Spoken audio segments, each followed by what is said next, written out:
Good evening, everyone, and welcome to Balsamic Games, our newest Plunged into the Dark playtest to go out with our version 1.5 that's going to be coming out tomorrow that we're playing tonight. Welcome to the Deep Treader, our little one-shot adventure we're going to be running tonight. I'm going to start by having everyone introduce themselves as well as their characters, and we'll go from there. Let's start with Shapeshift. Hello, I'm Shapeshift. I am playing Captain Brew Calcare, pronouns any. He is the captain of the vessel, the Deep Treader.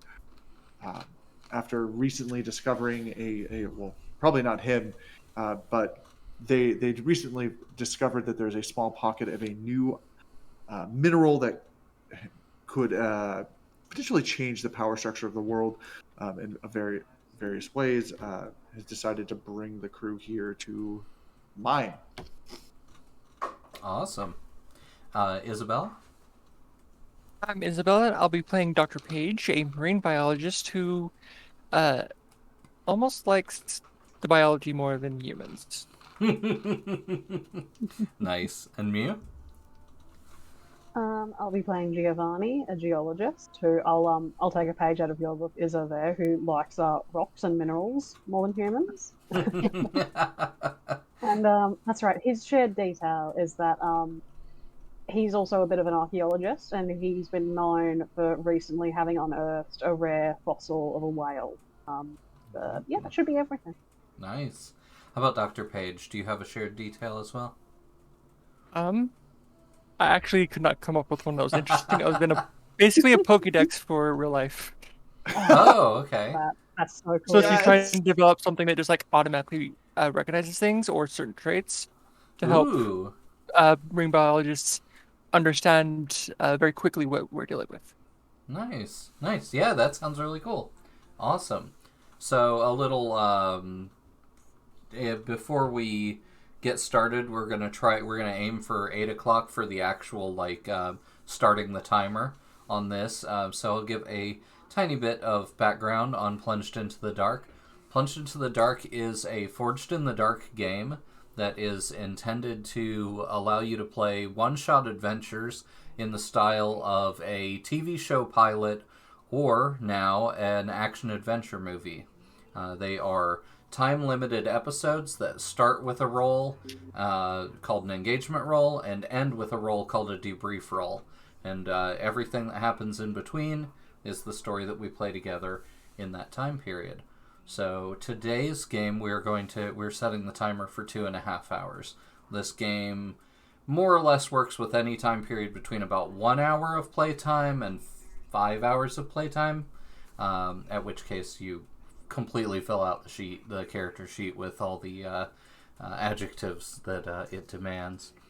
But it's a great system for new GMs because there's very little prep.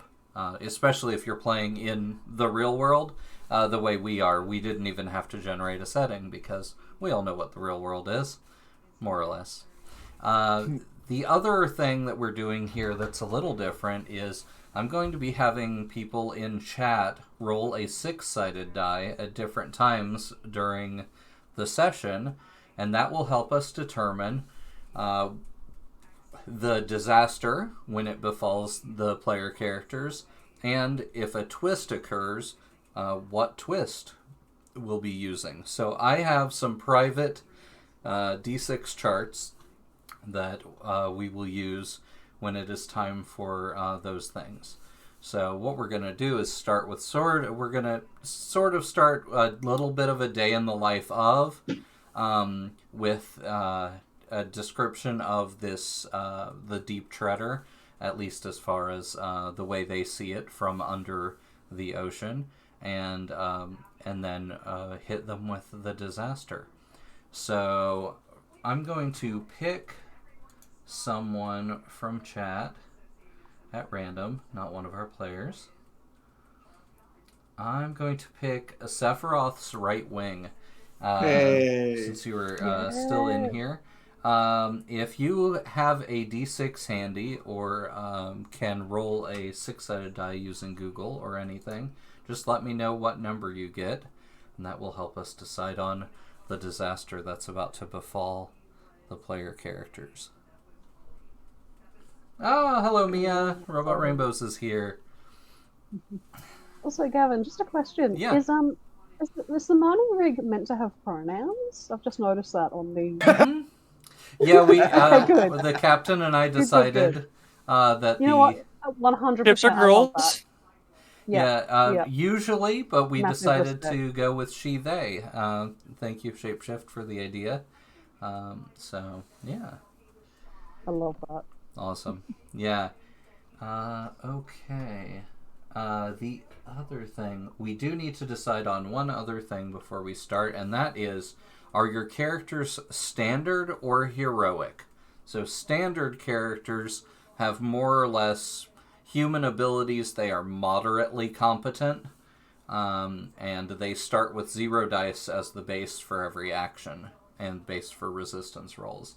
Or characters are heroic, your characters are ultra competent, and they start with 1 die for every action and every resistance roll.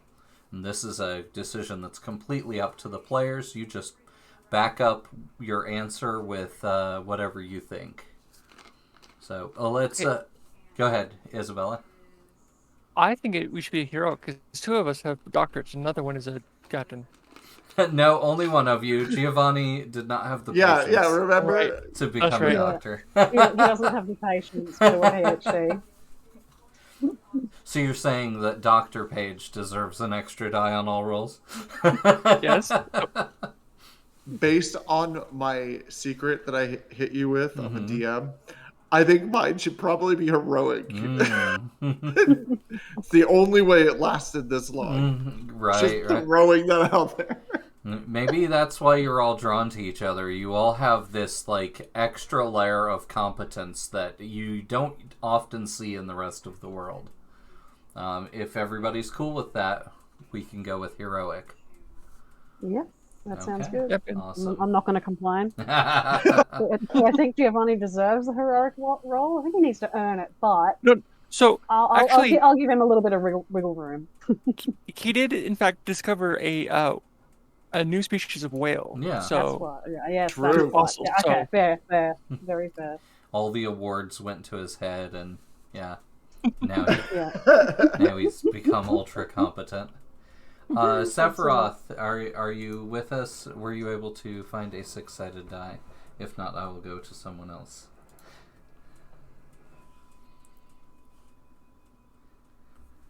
All right. Let's go with Tizik 666. Do you have a 6-sided die? Yeah. That's one of my horror players. Ah, I'm so nice. excited. Yeah, this is our first attempt at using this system for horror. Ooh, Yeah. Leviathan is now following. Leviathan is one of the movies that was part of our inspiration for this session. Awesome. Tizik is going to grab a 6-sided die to pick our disaster for us.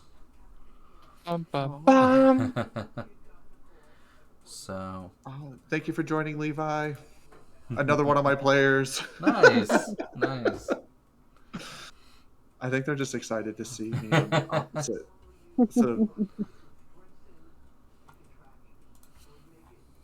oh God. Oh, a 6. All right. So what that means is we're going to roll again in 5 minutes. So let's start with, what is the reason that the captain has ventured out from the Dawn Shredder core, the nuclear core of this 5-mile deep vessel, into what they call Starfish 6, the only starfish that aboard this ship that isn't being used for mining right now. Go ahead. I'm gonna DM you something real fast. I can assure you the answer is probably going to be yes, but go ahead. Okay.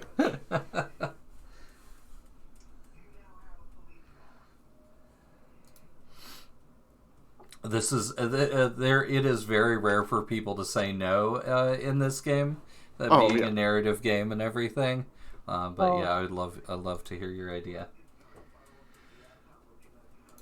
Tizik, get ready with another 6-sided die in just a few minutes, because you have delayed the disaster by 5 minutes.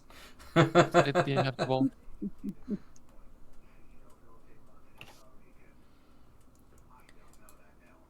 Oh. Okay, does that work? Yeah, absolutely. Okay, perfect. Absolutely. Yeah, got it. Just Especially wanted to make sure. if you come out there and you're sort of running that stuff yourself, you could be running that sort of covertly. I mean, there's a chance they might find out, but I don't think you would really care. Nope, not at all. Yeah. So I'm out there mining. I'm using this arm that should not be used for mining, or hasn't been like discussed amongst the crew for mining. And I'm probably setting it up in a way that's like I'm just kind of exploratively, like just kind of just testing the waters, we'll say, trying to see if there's a different, just anything else in the area that could be of use to us. Yeah. You see him running scans, and he's like, it's doing like exploratory mining, just real minor stuff. He's not disrupting the ecosystem too much or anything. And you see it like, the computer's like analyzing the stuff that he's picking up and things like that. And you're like, okay, he's not really getting in our way. This thing they call Starfish 6 is a pod that's big enough to house 5 people really comfortably. And 10 when they really, really need stuff, they can double these pods up. So the 3 of you on a Starfish by yourself aren't really going to be getting in each other's way too much. So let's go to Dr. Page. What are you working on right now on Starfish 6? I'm probably just making sure that everything is being properly recorded and respected. There we go. Those are the words. Yeah. So I'm running scans and whatnot of the life of the ecosystem, and making sure it's not being disrupted too much. Nice. Especially from him. Yeah. So I think you have like a drone with like a robot arm on it, and you've got some like non-invasive tools that you're really good at running on that drone. So you can send that thing out from the Starfish and read all the data that's coming back and test out your software and hardware. So yeah. And Giovanni, what are you up to? I would say assessing the geology of the mine and of the area, checking that everything is at it as it should be expected to be, and also checking to see if we come across any minerals that aren't expected, actually. Gotcha. That sounds like you and the captain might not be at too much odds at the moment. You might even be able to use some of the data that the captain's gathering. Mm-hmm. Captain, would you be willing to let Giovanni? Yeah, I think I'm definitely pre-screening it, like kind of looking through it and then like handing it off. Yeah. But definitely pre-screening. Okay, gotcha. All right, does that work for Giovanni as well? Yep, that's it. Awesome. That works perfectly. Great. Let's start by having Dr. Page make a 1-die fortune roll, and we'll just see how your what you're working on is going, and you can do that in the dice rolling channel.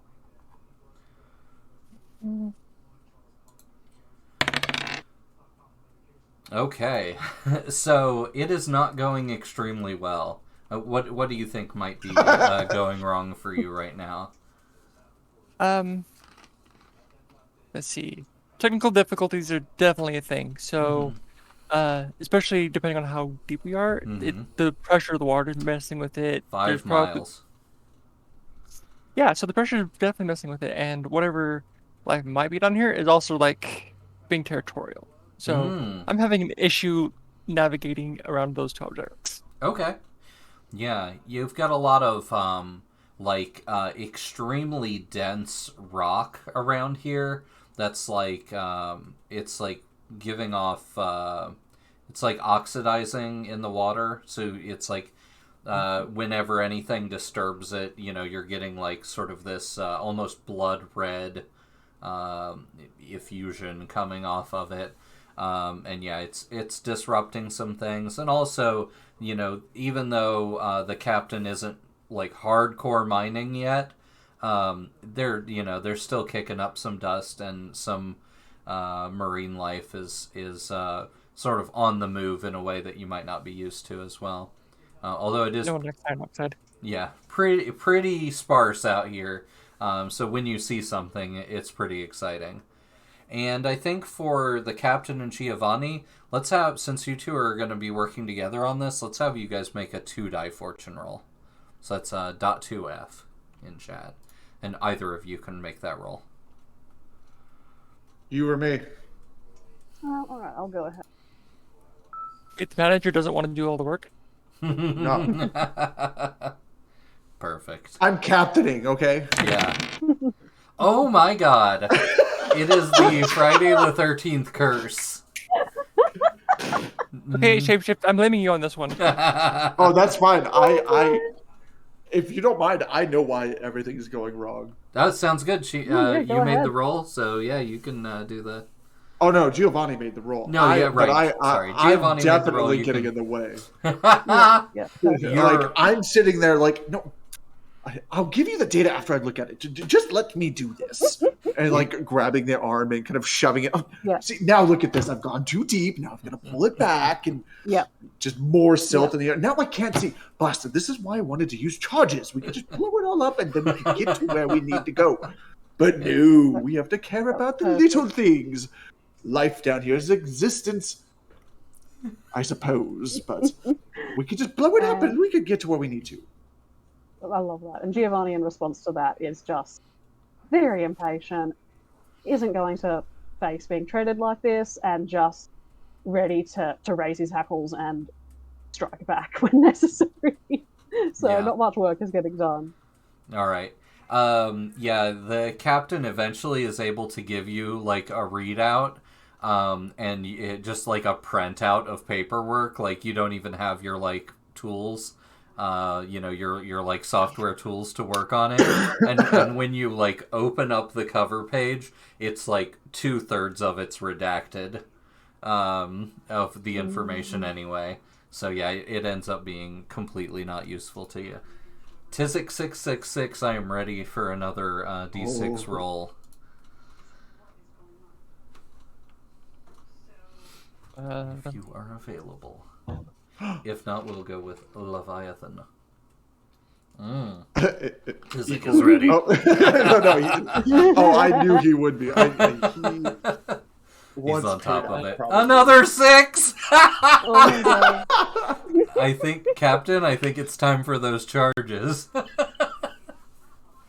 Throw those depth charges down there, and I don't even know if I would ask permission to be. Yeah, honest. no. I think like would probably load the tube without saying anything, on one of those starfish arms, and then as it goes in, just slams it in, and then starts moving the arm away as if like checking someplace else, just kind of looking at his watch, like waiting, like absent-mindedly, kind of checking.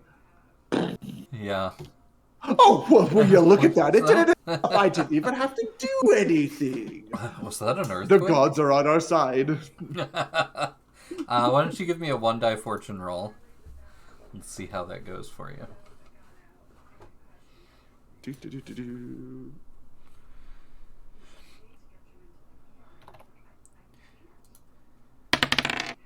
All right, that's a partial success.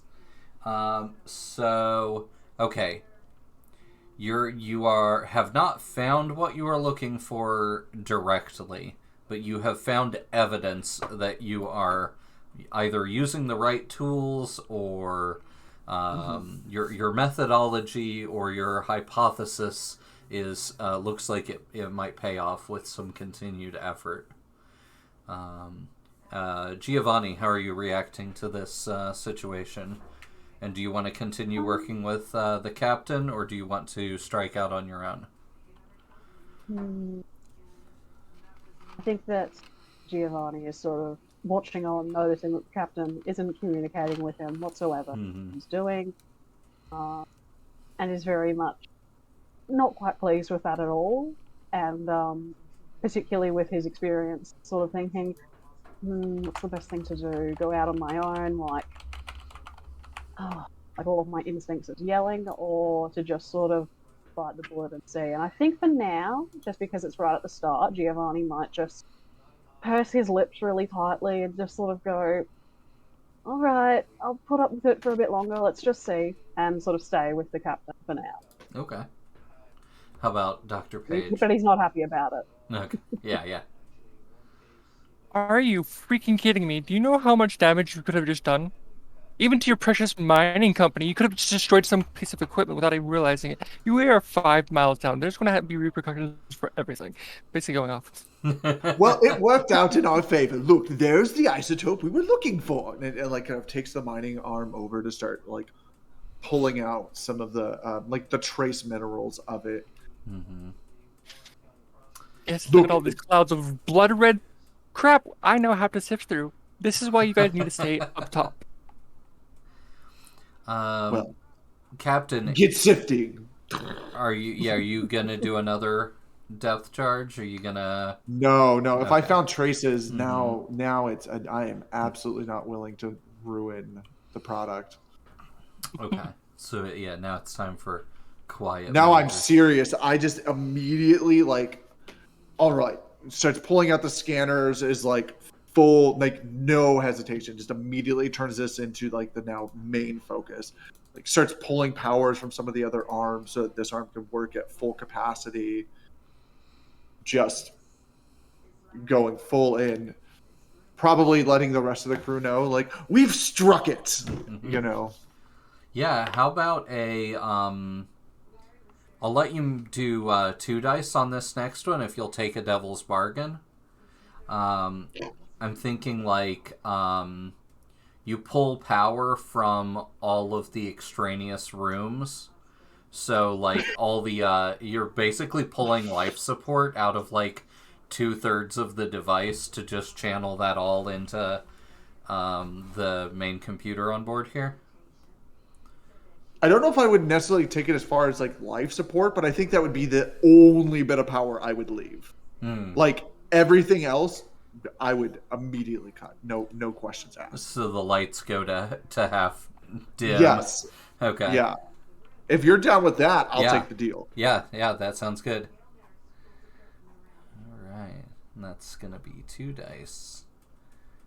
And I'm in the wrong chat. 1 sec.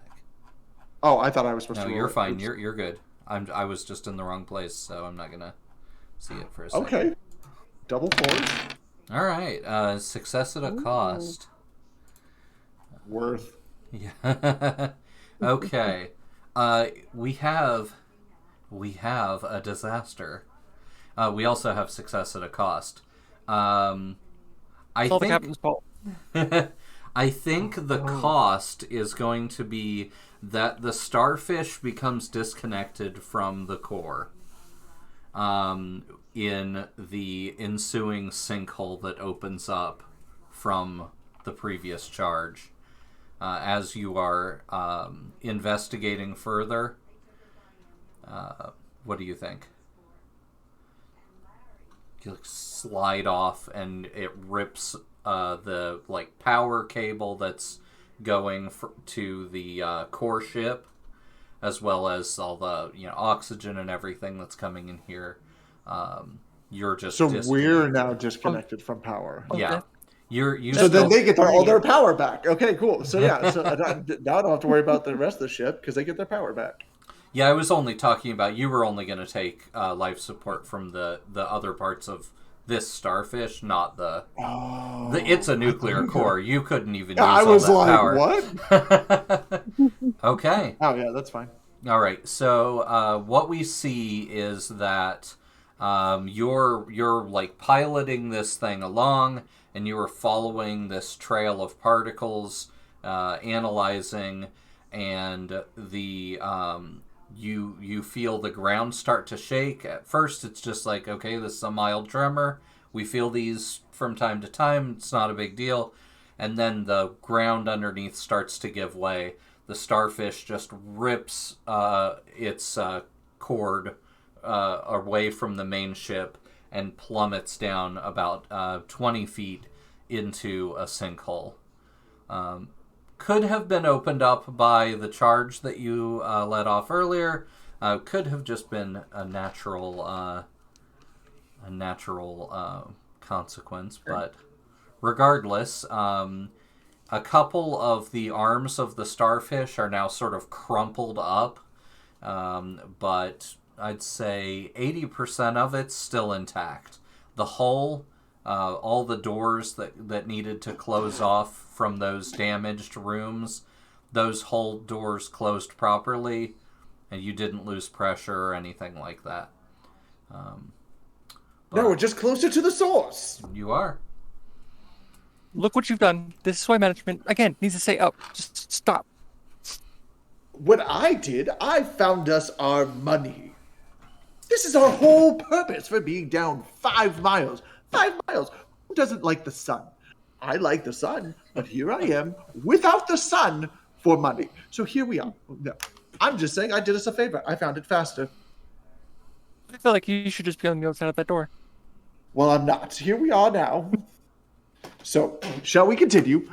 Immediately takes any of the working arms and starts mining. Mm-hmm. Yeah. Just completely oblivious to the fact that, like, yeah, that you're 15 feet down and that your ship is not meant to go vertical. Just like, but like yeah, activates the gravity boots on the power suits we have. Just so I'm just like sitting there perfectly fine. Everyone else is probably kind of I was gonna say, bit. I'm just like.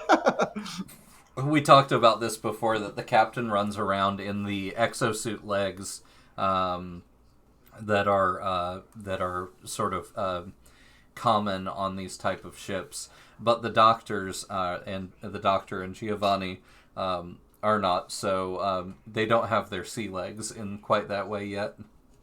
So the two of you find yourselves pressed against the observation window that is now vertical instead of horizontal, and the captain is just standing there completely horizontal at the same computer terminal that he was before. So I'm going to say both of you are battered from the fall, so you can add that to your harm unless you want to resist it. Yep. Oops. The good thing is you can use that to your advantage later to regain traits if you need to. I'm just gonna take the consequence. So you're a little. I hope you enjoy restored. looking at the fish and the rocks from your little perch. Just.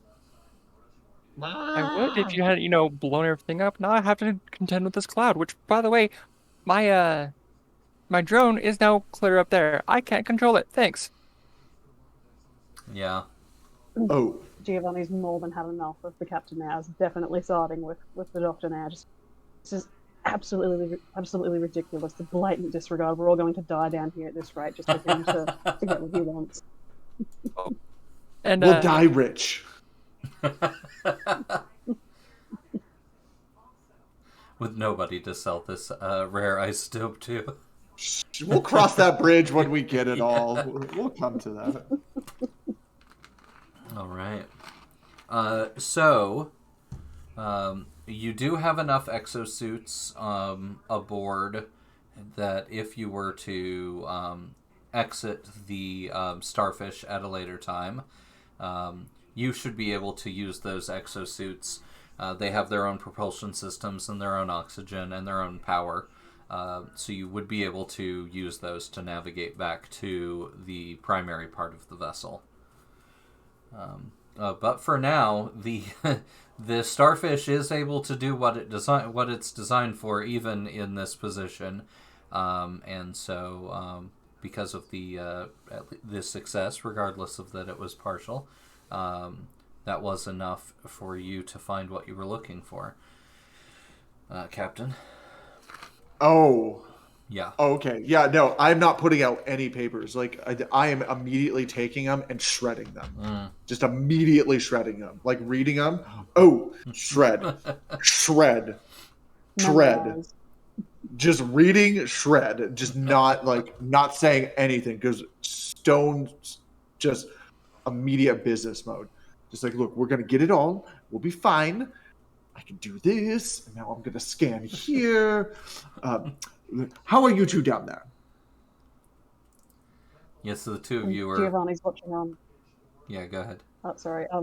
Giovanni's watching on what the captain is doing, and has just absolutely had enough of this. Like this, just blatant disregard, blatant disrespect for everything that's happened, and the fact that he's very much a renowned geologist, and now all of this information is just being completely discarded before he can even have a chance to look at it. And at this point, he just starts swearing violently up to the captain. He's just absolutely had enough.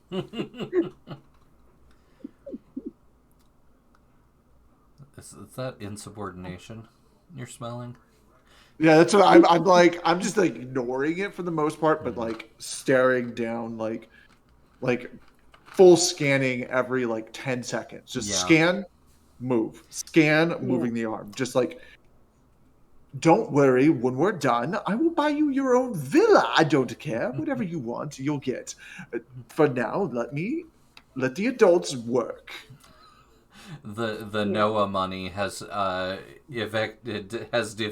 to the point where their presence is no longer needed. So if they want to make their way back to the ship, yeah. I honestly want to be petty. Yeah. I have a spring-loaded net, and I wonder how fast he would just get caught and fall down with us. I am magnetically sealed. I'll just be stuck up there, not being able to do anything. Unless I hang from the net. That would still be very worth a shot. All right, let's do it. Okay. Oh God. Oh no, petty. We have begun. What would you like to use as far as your move and potentially a trait? Analytical and study. Okay, so you're going to take your time. Order. Yeah, whoa. I'm going to line up that shot and make sure it is very, very clear. And what's your intent? To distract and capture. Okay.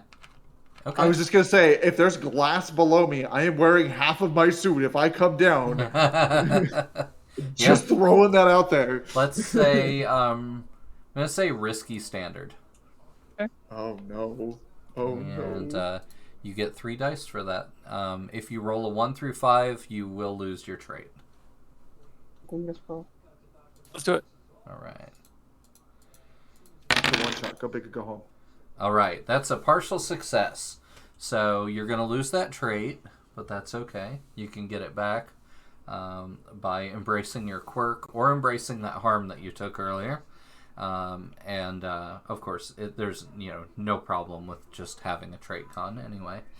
All right, partial success. So I think these boots are very powerful. You have him completely entangled, but his boots are not peeling off of the wall. Nothing really deactivated them. But I think you could resist that. If you wanted to resist that. No, I think that'll actually work in my favor. So Giovanni can get the ship or the starfish on its correct plane, so we can stop his little shenanigans. Okay. And Captain, do you want to resist any of that? I mean, I imagine I'm sitting at least 15, if not 20 feet away from them. Yeah. So all that's there is a rope. So I think I would just kind of start like shuffling very slowly away from the panel so that if they try climbing up the rope, they can't get to the panel. And I'm just like, well, two can play at this. And just moving over to like the side to where like there's literally nothing below them. Be like, you can come up if you want, but if you fall, that's on you. And just start shuffling backwards so it's even higher. And pulling that rope. Is someone else ready with a 6-sided die? I'm ready for a twist. That way I can at least prepare for it. Probably a good Anybody in chat with a 6-sided die, first one to respond gets it. I'm really hoping for a 1. I really hope. I'm not going to look at chat just in case it is. But I really All want it right, to we be got a one. Awesome. All right, one sec. Let me scroll back up and. Okay. All right. I'm not going to let chat know what this is, but I am going to message it to you all in our From the Depths chat. Yep. And you guys can decide which of those two things this is. Thank you, Cozy Frog Gaming, for the roll. That is an awesome one. So you guys can vote. Yeah. I mean, it fits so well. Yeah. That's a good one. Tricky. I could go for either. All right. How about the captain and Dr. Page? That was my vote. I don't know that game well enough. You don't? Okay. Okay. But I feel like it's right, the okay, second part. Yeah. Okay. Yeah. I'm down. Okay. All right. Okay. So the deep treader, we realize, or chat will now realize, the deep treader is on an alien planet.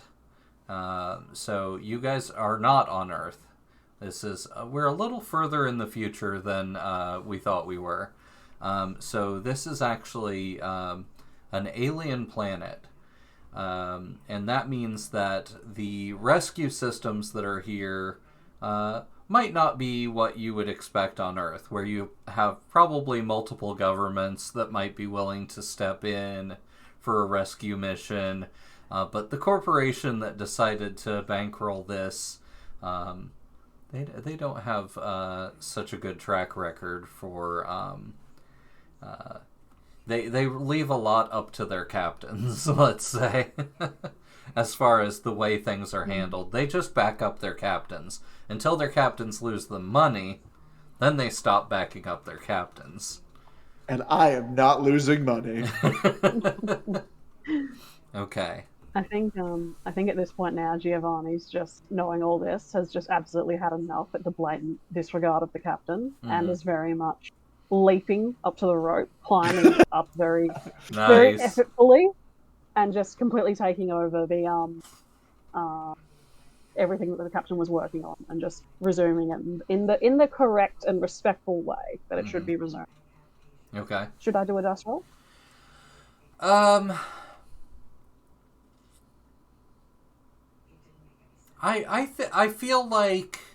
I feel like for a mission like this, and with you guys being ultra competent, because you are sort of the best of the best that were chosen for a thing like this. I don't think climbing a rope, it's not gym class. Yeah. I don't think climbing a rope is hard for you. I would think more like large scale. Like, are you heading to the exosuits? Are you, are you getting out of here? Or are you just trying to get up there and screw with the captain? Yeah. Would I have been able to shuffle far enough away from the console? That's what I want to know, is did I shuffle far enough away to where they have to now jump from me over to that? That's why the intention is to have Giovanni go for stabilizing the starfish, so that we're all walking Okay. All right. So you're just trying to get up to the control console so that you can write the device. Okay. Yeah. In that case, yeah, I don't think you. I mean, it's troublesome to climb up these things that were not meant to be vertical, and make your way up there. But they're extremely solid, and so you have no problem, moving from device to device. It's more of it's going to be the piloting this thing that's probably going to be a little bit more difficult because you're basically reprogramming it to do stuff that that it really only does during emergency situations. So, do you want to use move or trait for that? Let me have a look. I think with sort of trying to write the control panel and get everything resolved, I think Giovanni will use focus. Okay. How many die would I roll that? Is that a trait or a move? That is a move. Okay. Because that's one of those words that could be either. Yeah. There are a few like that.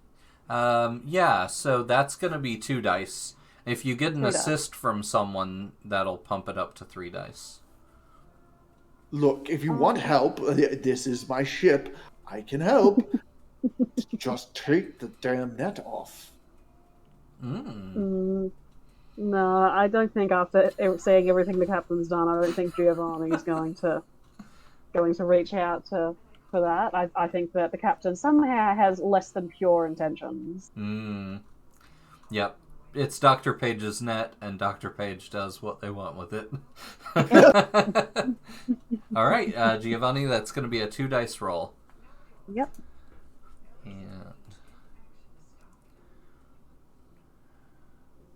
And I'm not in the right chat, so I didn't see it. There we go. And that's a fail. Okay. You are working the controls and reprogramming some of these legs, and more of the ground gives way, and another leg of the starfish just shears off.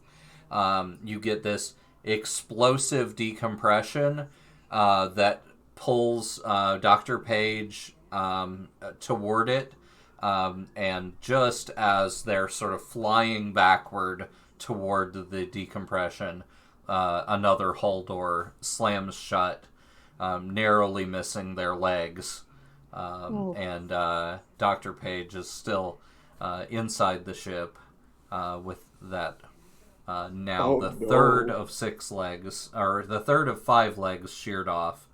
So you have 2 legs kind of on almost catty-cornered from each other that still work. At this point,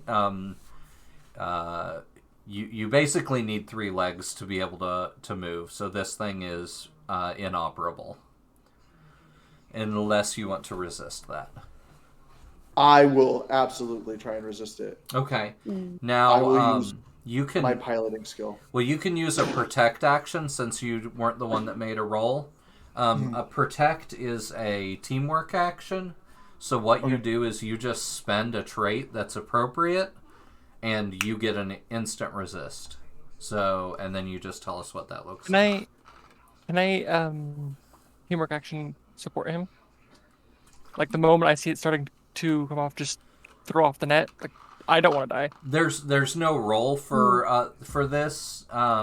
But you could, if you have the trait that you want to sacrifice rather than the captain, and we can find a way to make that work, then yeah, you could use it instead of the captain. So you guys can basically choose which of you is protecting.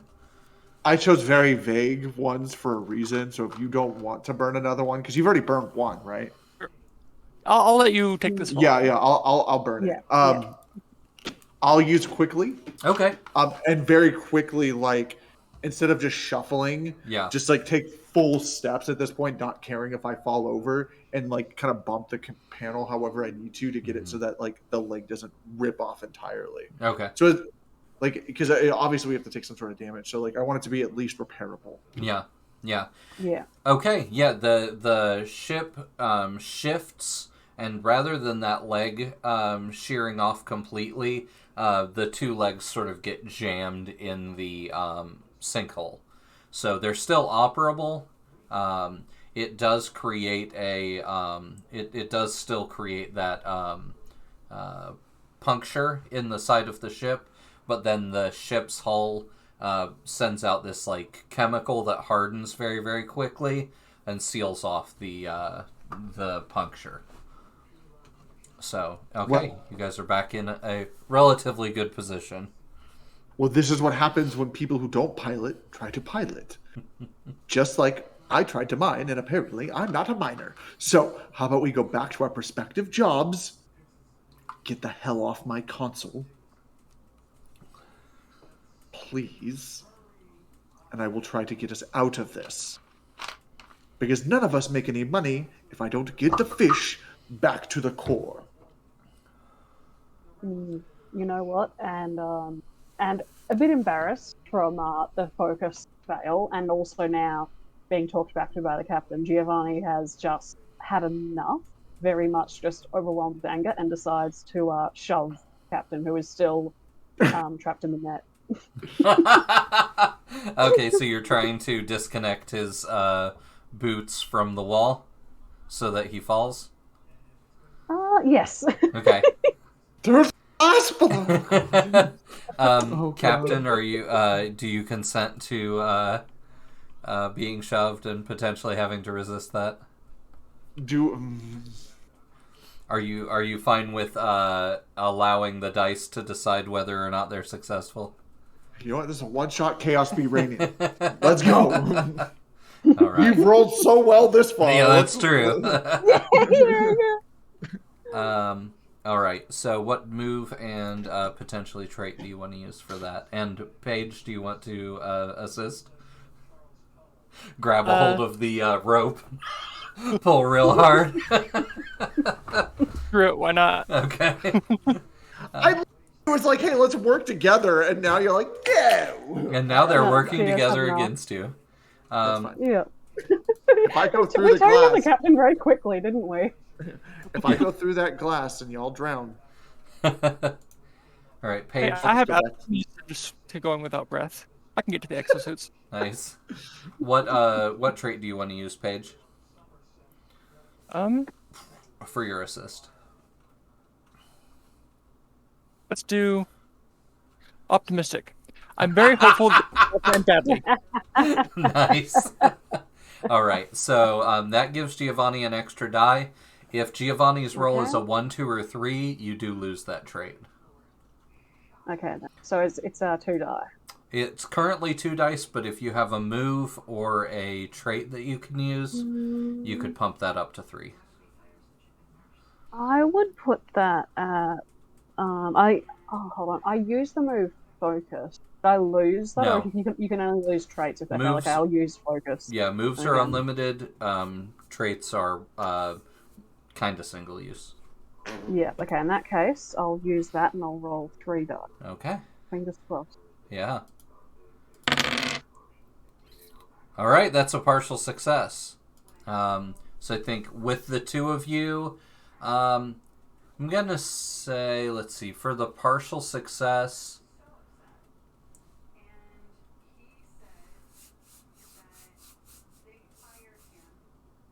I think the weight of this partial exosuit coming down through here is going to strike one of the control panels and cause it some irreparable damage. Not the main piloting panel, Yeah. but one of the sub panels. Probably my panel. Okay, so Dr. Page's drone control panel, Calcare's exosuit is going to cause irreparable damage to that. All right. as long as my suit is okay. Yeah. All right. So Yeah, I'm very satisfied with this. the captain is pulled violently off the wall. Your magnetic boots disengage. sensing some kind of emergency situation, and then attempt to re-engage right through the doctor's control panel, and you come to rest kind of in that wreckage. So you didn't quite make it all the way down to where the doctor and Giovanni are, but close. Just fall flat on the doctor. I mean, A half-ton suit. Just all right, I'm satisfied. Get me up to my exosuit, or we're all gonna die. Oh, now you want me to work with you after you ripped me from the... I was literally trying to work with you at this last point after someone almost killed us all. And I was like, fine, That would I'll be stop you. minding. Oh, Yep, that's your own fault. So you hear You're the one. you hear the ship's computer interrupt you with hull stability at 50%. So it's just like Subnautica. Got it. and that's when Dr. Page, you saw something when you guys sort of slid into this sinkhole out of that main viewing window, that you thought was more of these minerals that you have all been looking for, but you just happened to turn in that direction. Like one of the speakers, the computer speakers is over there. So you turn and look, and when you do, you see something that you thought you saw, that you thought was a mineral before, that now you're realizing is sort of an outcropping of rather large eggs against one of those reddish rocks. How large are these eggs? One Immediately curious and study. Oh, just what's that? Okay.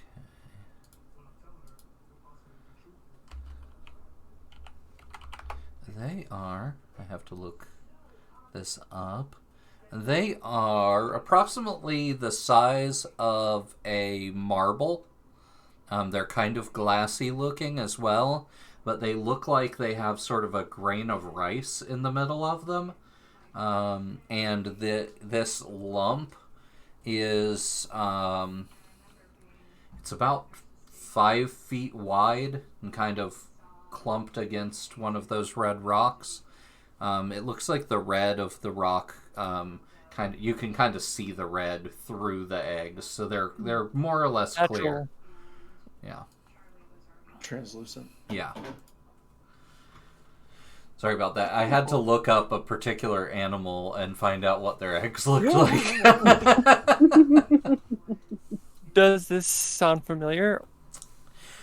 Because you're on an alien planet, I'm gonna require a roll for that. You can also probably use your own device that you're working on, potentially. Oh, yeah. Since I'm going to try that. Okay. Since it does have some of that functionality. Actually, let's have you make a gather information roll. And we'll do that, and I'll give you a free die for your having the particularly the right equipment for this.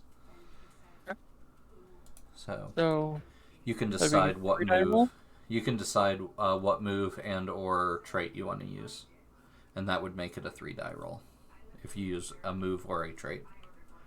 I'm going to use study because I don't want to burn all of my things. Okay, 3 dice then.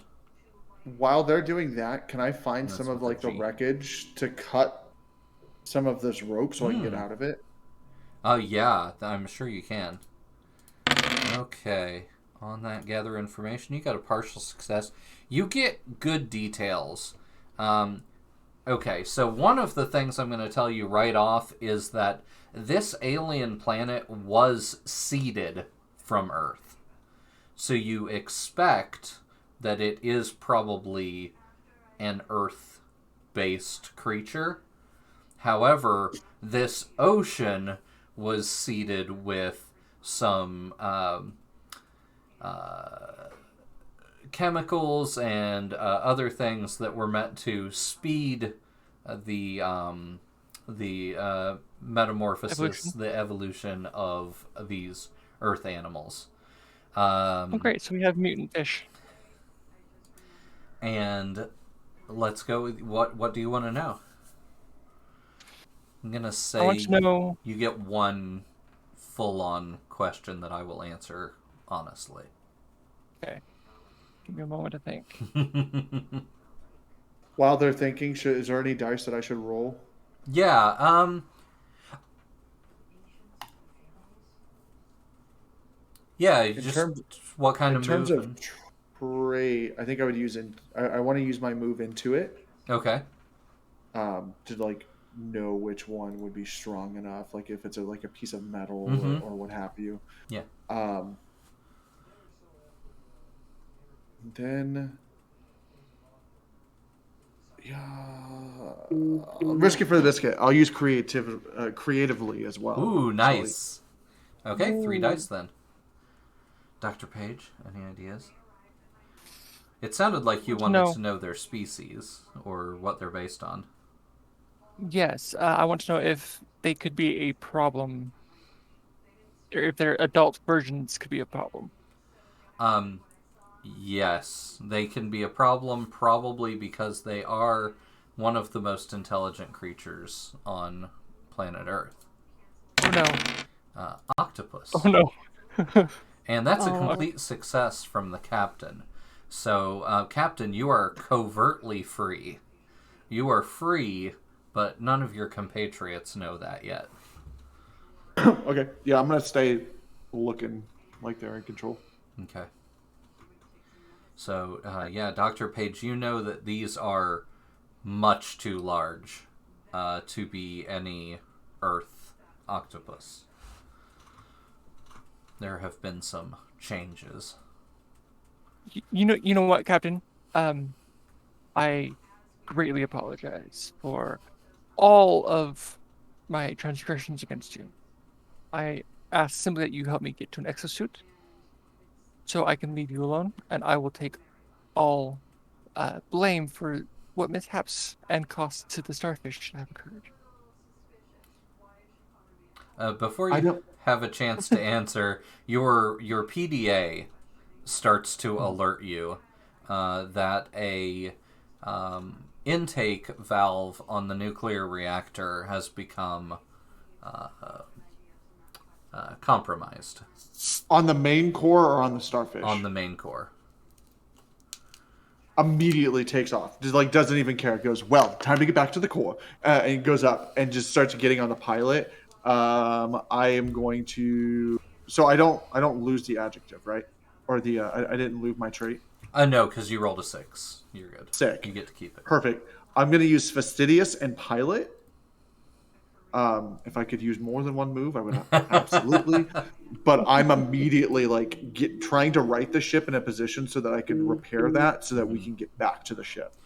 I would like to assist if I can. Yeah, you guys have kind of already. I mean, there is a chance. I'm gonna say it's like reduced effect. You might be better off exiting the vehicle in exosuits and just making your way back up to the core without the starfish, if you are trying to get there quickly. The starfish, you could try. I'm just gonna say it's reduced effect. Got it. Okay. Well, then with that information, it's just like, can I do like a scan then, to see how far we've slid down the hole, right, into the sinkhole, to see like, just to kind of gain my bearings, right? Like if we're more than 100 feet, then I'm taking the ship. But if we're like, you know. You're about 15 feet down, but because you're vertical, the starfish is going to have a hard time getting traction to make its way back to up 15 feet and horizontal. Okay, got it. So like if we go right out the top, right, like if we were standing on top of it, it's just a quick jump, really, in our exosuit. Exactly. Then yeah, I'm going in the exosuit. Yeah, never mind. I thought we were like much further away. But if that's it, I'm like, okay, fine. You want your exosuit grab hold of your little rope and just like throws the net over the shoulder and just like pulls them up. The exosuits have enough propulsion to get about 50 feet off the surface, whatever surface you're standing on, with their propulsion. So yeah, you even if it was, yeah, all right. It's just like all aboard the bunny train. You two rock. Come on, Rocky, get on. Just keeps walking. I'm gonna do a fortune roll to see if, because of the way the starfish fell, what kind of exits are available to you. I know you are gonna have the exosuits, but let's see if you're gonna have access to the standard way you exit, that is the safe way, or if you're gonna have to do something different. You're gonna have to do something different. The main doors, the main exit that you would take your exosuits out because they are so large, is completely compromised. It's one of those doors that the hull had to seal, and so that exit from the ship is no longer viable. You'll probably have to crawl out of a maintenance duct or something.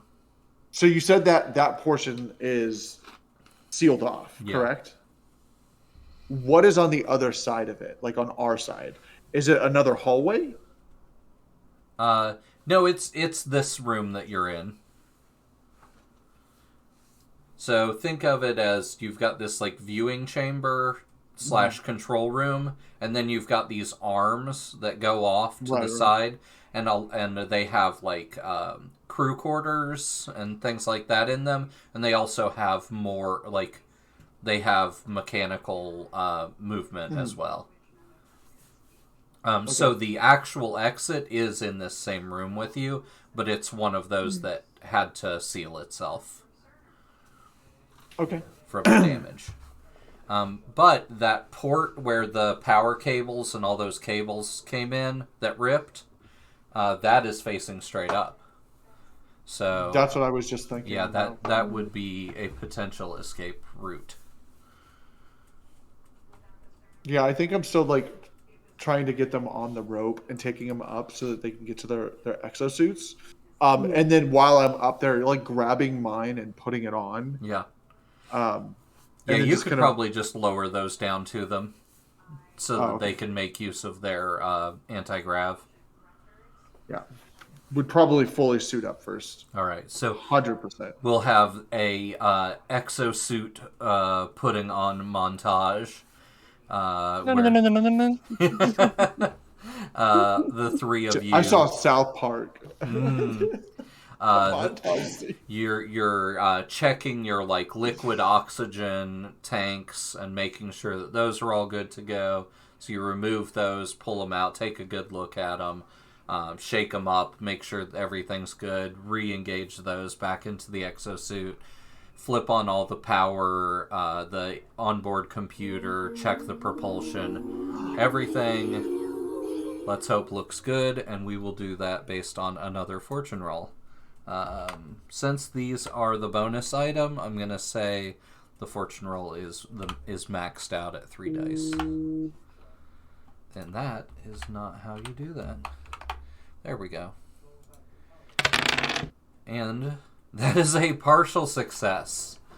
Let's see, and then I'm gonna roll another die, and I'm gonna see who that affects. On a 1 or 2, it's the captain. 3 or 4, it's Paige. 5 or 6, it's Giovanni. It is Dr. Page.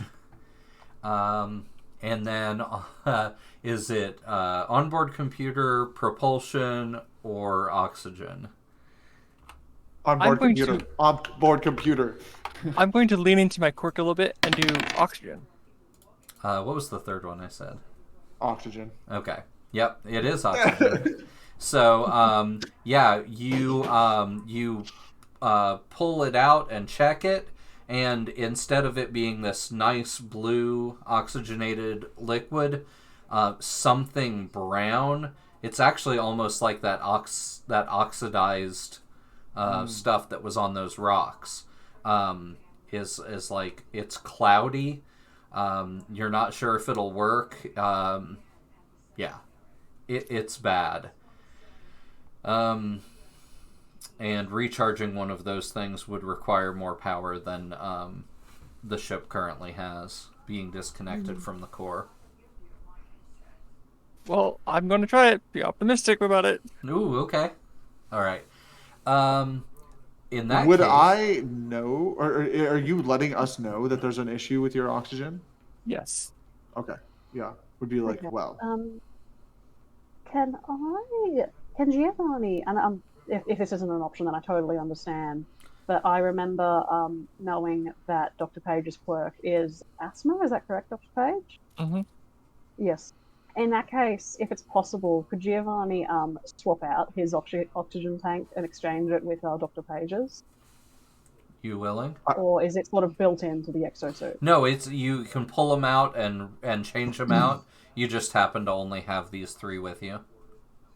Okay, I think that Giovanni would do that just for their capacity. Giovanni would probably be more fair off with that compared to them. I mean, I ain't going to turn that down. Okay. So we'll call that a devil's bargain that I can call in later. Yeah. So Giovanni, go ahead and mark down that you have a compromised oxygen tank as one of your consequences suffered. And thank you for the follow, Tomo. Sorry, I'm about 10 minutes late on that one. Tomo Arigato. Nice. Okay. she is a black queen. She plays a lot of horror games. I love her so much. Nice. Okay. So, you have 3 almost fully functional exosuits, minus the compromised oxygen tank. But now you just have to find a way out of the starfish and the 300 to 500 meters back to the core ship. I thought it was 15 feet. 15 feet up. No. Then, Wasn't it like 5 miles down? Yeah. So you've got to go out of the sinkhole 15 feet. And then work your way back to the core ship. Basically, all these starfish are kind of semi-autonomous, aside from the cable that connects them, but you disconnected. So, yeah. Do I want to leave my ship? You're not leaving your ship. Yeah, your ship You're leaving is the the rowboat. core. Yeah, you could think of the... No, it's all my ship. What are you talking about? This is the deep treader. Yeah. I can't deep tread without the treads. This is my ship. If we don't go now, there won't be a you to come collect that Yeah. crap you're doing. So, like, Yeah. if you don't leave, there's no money to make. Also, being that there is a compromise to the intake system on the main ship, if that's not corrected quickly, that could lead to a core meltdown. Yeah, I'm just trying to think of what's the safest, fastest. 'Cause quickly being one of my traits. I'm trying to. I think it would take more effort to try to right the starfish to get it back to the mining rig. Well, it wouldn't have if somebody wouldn't have played with the handles. Just let me do. I will give us a few minutes to come up with our next course of action. Okay. And we will take a quick break, and then we will be right back. Thank you, Sephiroth's Right Wing. We will see you next time. All right, we'll be right back.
welcome back to From the Depths. The crew of the Deep Treader are deciding whether or not it is a good idea for them to try to escape their starfish, or that it has been partially disabled, or to hop in their exosuits completely and head out into the unknown that way.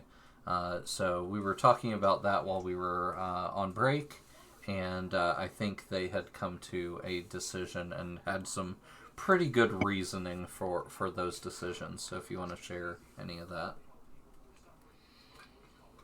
Look, Octopodes are incredibly smart. We just need to get out of here. I don't care how. Yeah, Good and reason. none of us are sort of combat focused. Or, like, we're all nerds. We're all nerds, just enjoying science for science sake.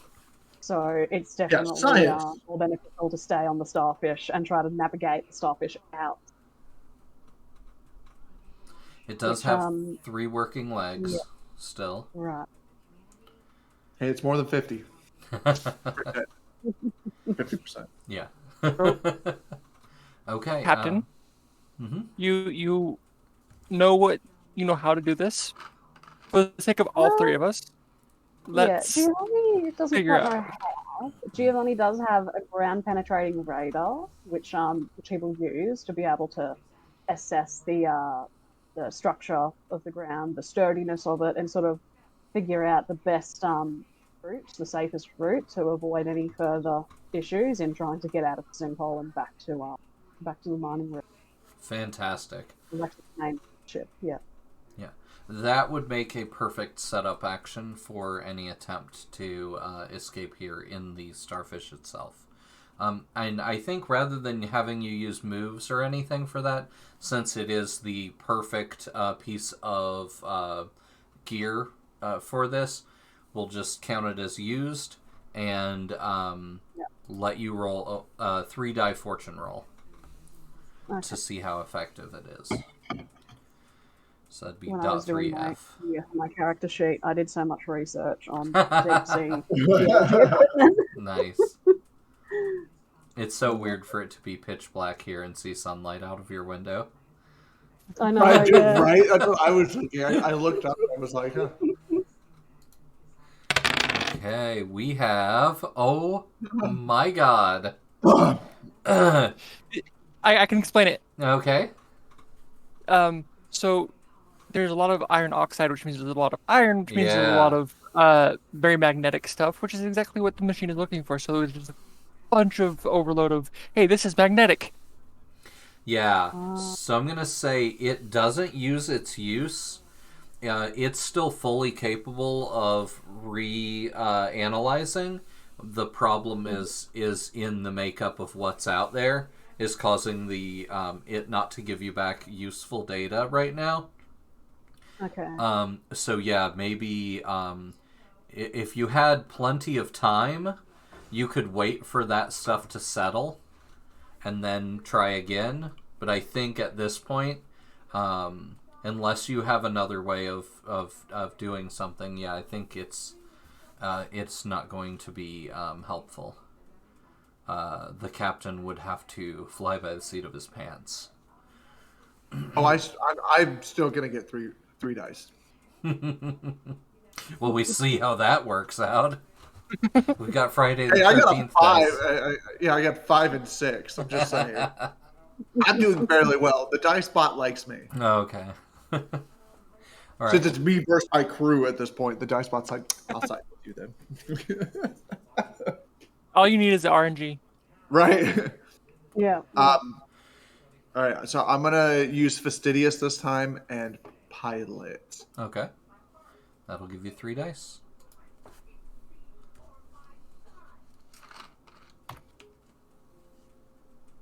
And the result is a partial success. You know what? I got us out of the hole and towards our goal. Okay. So your I probably burned too much fuel. That's what I would think. Yeah, it definitely used. This thing is not meant. It is made for short bursts of propulsion, and yeah, all of the propellant was used up for sure. But you do come to rest solidly up on the surface. But your PDA, because it took a decent amount of time to do this, your PDA starts flashing again and tells you that core meltdown is imminent. And that and it specifically zeroes in on a particular vent that has been trapped closed.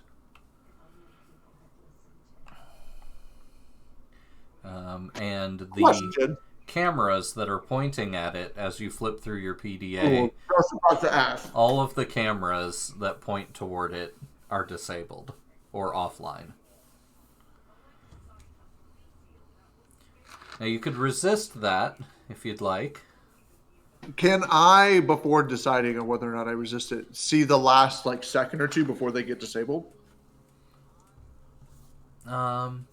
Yeah, we could do a use of your PDA Oh, and let you make a 2-die fortune roll. All right. I will mark off one. As a gather info.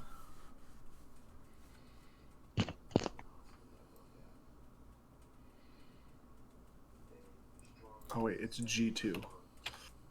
Dot 2G. Oh, I was right the first time.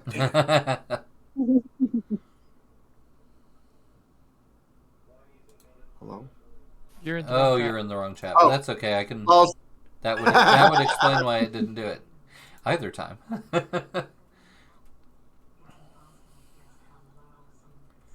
Okay. hey, That look is at a that complete success. Wow.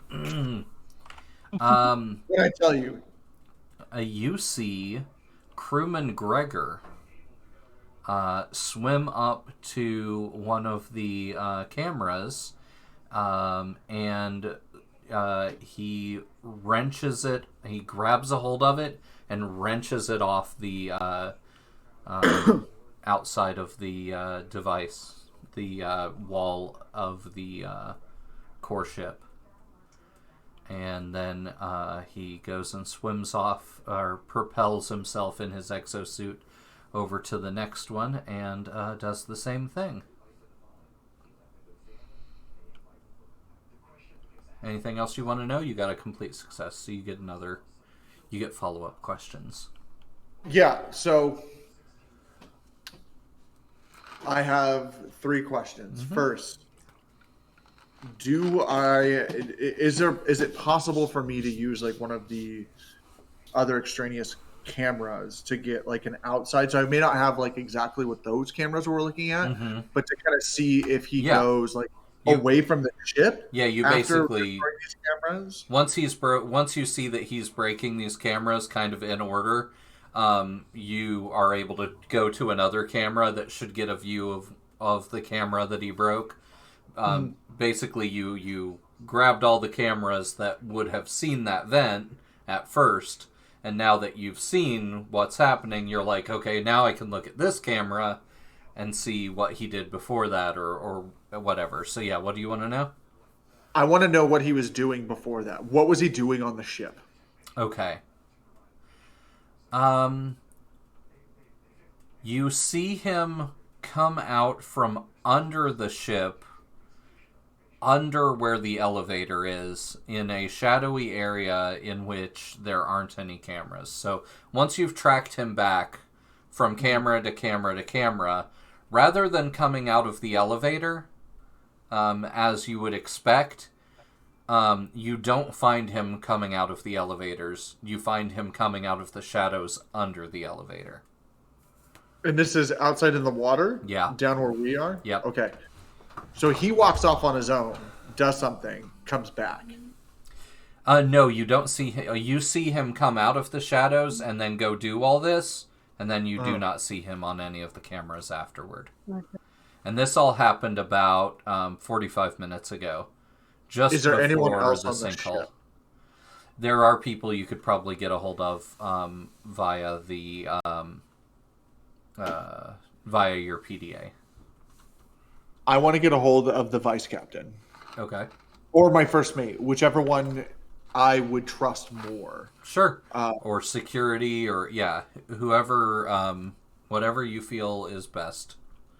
Yeah, I think it would probably be the vice captain, because at this point they probably know that like something's happened to our thing, and we haven't been in communication with them. Right. So 100% taken over. So I'm going to use, if I have to use up another charge, I'll use up another charge. Okay. Get a hold of them and find out the status on board, Okay. the core, because if we don't have a core to go back to, there's no point going back. Right. So I'm trying to see what the status is up there, and to let them know of, what was his name again? Gregor's betrayal, and if his like closest associates, if they just immediately just arrest them. Like don't mess around, arrest them all. All right. When you you punch in some security codes so you can get access back into the core, because the vessels are semi-autonomous, and you are outside of that. You have to kind of use some.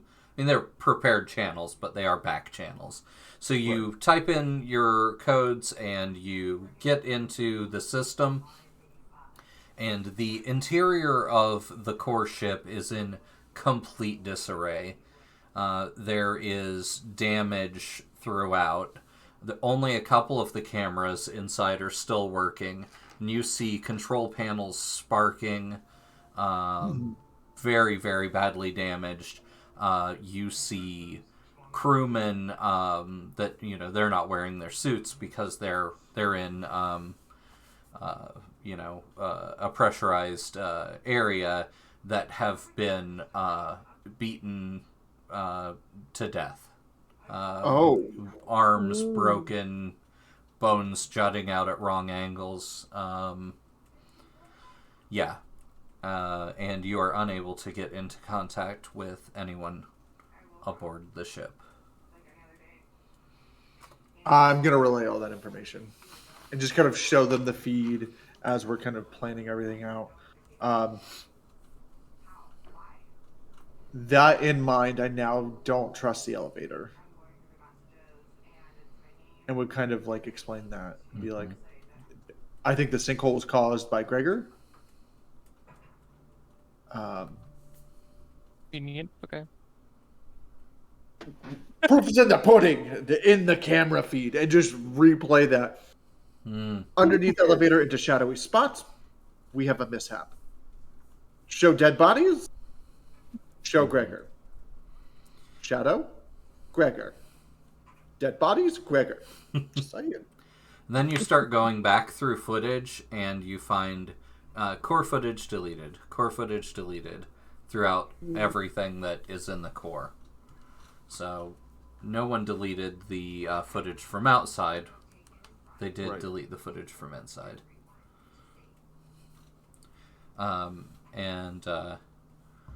Well, luckily, our exosuits do have that magnetic feature, so we can just climb the stilts. It's only a 5-mile walk. Let's keep going. Right. 5 miles straight up. But with the magnetic, we can do it. Yeah. I'm already fully suited up, right? So We all are, yeah. Yeah. Are we going to? Sorry, are we just thinking with the magnetism? Are we potentially, as we walk up, going to attract some particles of iron oxide to our suits to potentially? No, iron oxide itself is. Creatures? Iron oxide itself is not magnetic. Okay, I thought so.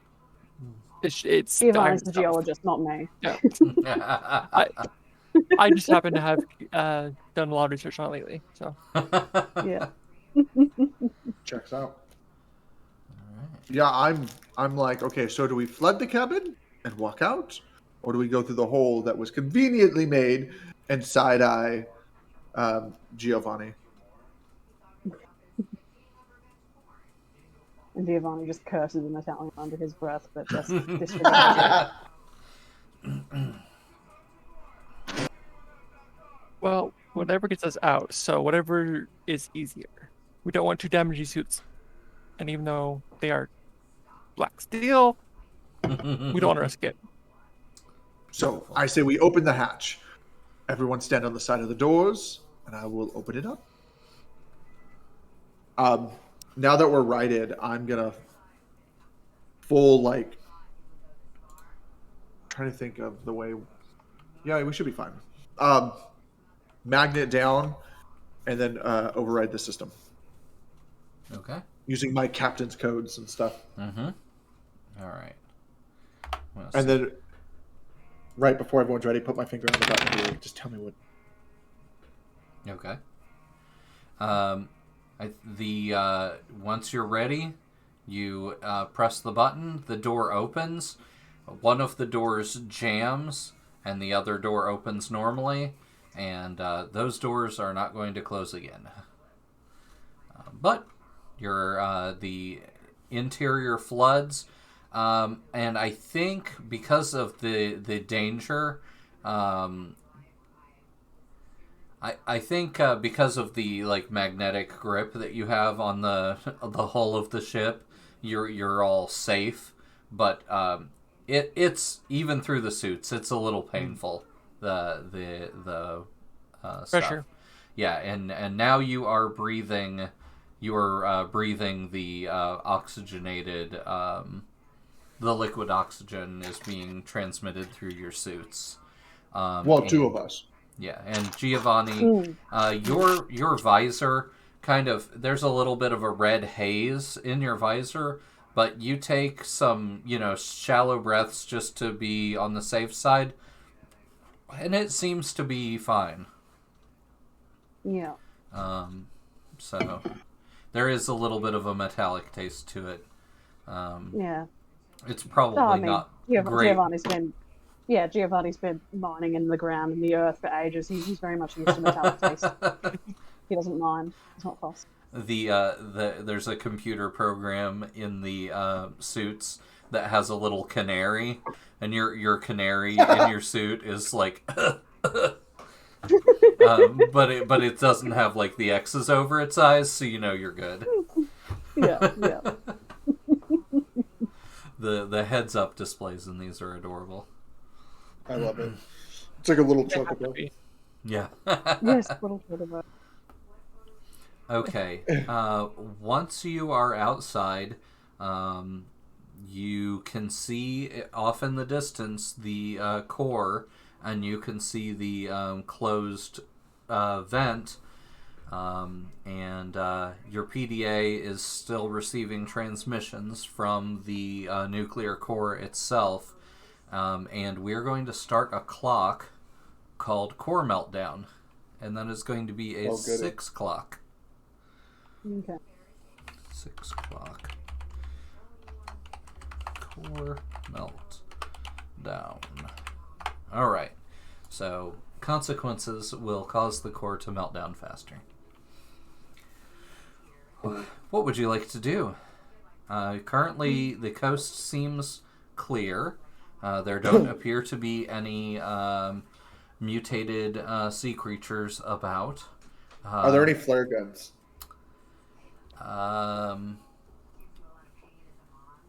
Or flares in general? I think if you went back into the ship and scavenged around, you could probably find something, and you would probably be the person that's best suited to finding whatever is in there. Yeah, can I do that before popping the lock? Yeah, we'll do a flashback. Yeah, sorry. I was just thinking. I meant to ask. Totally fine. Break. Totally fine. Yeah, no worries. The game is not concerned whether something happens now or happened 5 minutes ago. As long as you think of it, we just go back to there and you do it. I don't. I'm gonna say.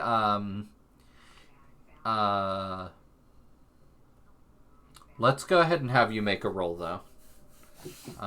Because that's concerning. Because this is not a this starfish has been in more or less continuous use for about 8 years, and it is not clear whether it has been properly restocked, because it's where you shunt all the scientists off to, because it's one of the less efficient mining ships. So, if you had proper funding. Yeah, you're not very fair. You're not entirely sure. So, what do you want to use for I that? will use well, I guess I could use pilot as like the captain of the ship and knowing where things are on the pilot. Absolutely, that makes sense. So I'm going to use pilot, and I think I'm going to use fastidious again. Okay. That's 3 dice then. Yeah. Would this be a gather information? No. Okay, we'll say you're running around the ship and turning over every stone. Hey, is that a crit? That's another 6. Okay, it's a 6. Okay, I couldn't tell because the die was cocked, but yeah. Okay. Oh, that's right. If it's 2 6s, huh? Yeah.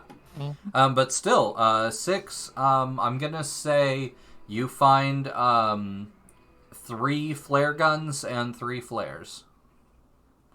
So you could either just take 1 flare gun and 3 flares, or you could all take a flare gun. I'll give everyone 1. Okay. I would 100% give everyone 1. So 6-5 is not a crit, right? It's 2 6s. Just correct. Making sure. Yep. Yeah. All right, just making so sure. Close. I know. Yeah, but I don't lose fastidious. Fastidious is just working for me. It is. Gosh, it is. Which is ironically Your dice lock is just incredible. It's ironic that it's that word. But yeah, I'll give everyone one and be like, look, self-defense, when you see them, shoot them, it's shiny. Not a lot of light down here. I'm sure they will all run for it. Yeah. Once that door opens and you guys' lights on your suit turn on, you've got a beam basically on your shoulder that you can control with the internal controls, like a little thumbstick in your suit, and that you can control the light. It fires a pretty intense beam of light up to about 45 feet in good conditions. So even aiming that thing right up at the core ship, you can't see it from here. But you do know the direction. And you can follow that downed cable all the way back if you needed to.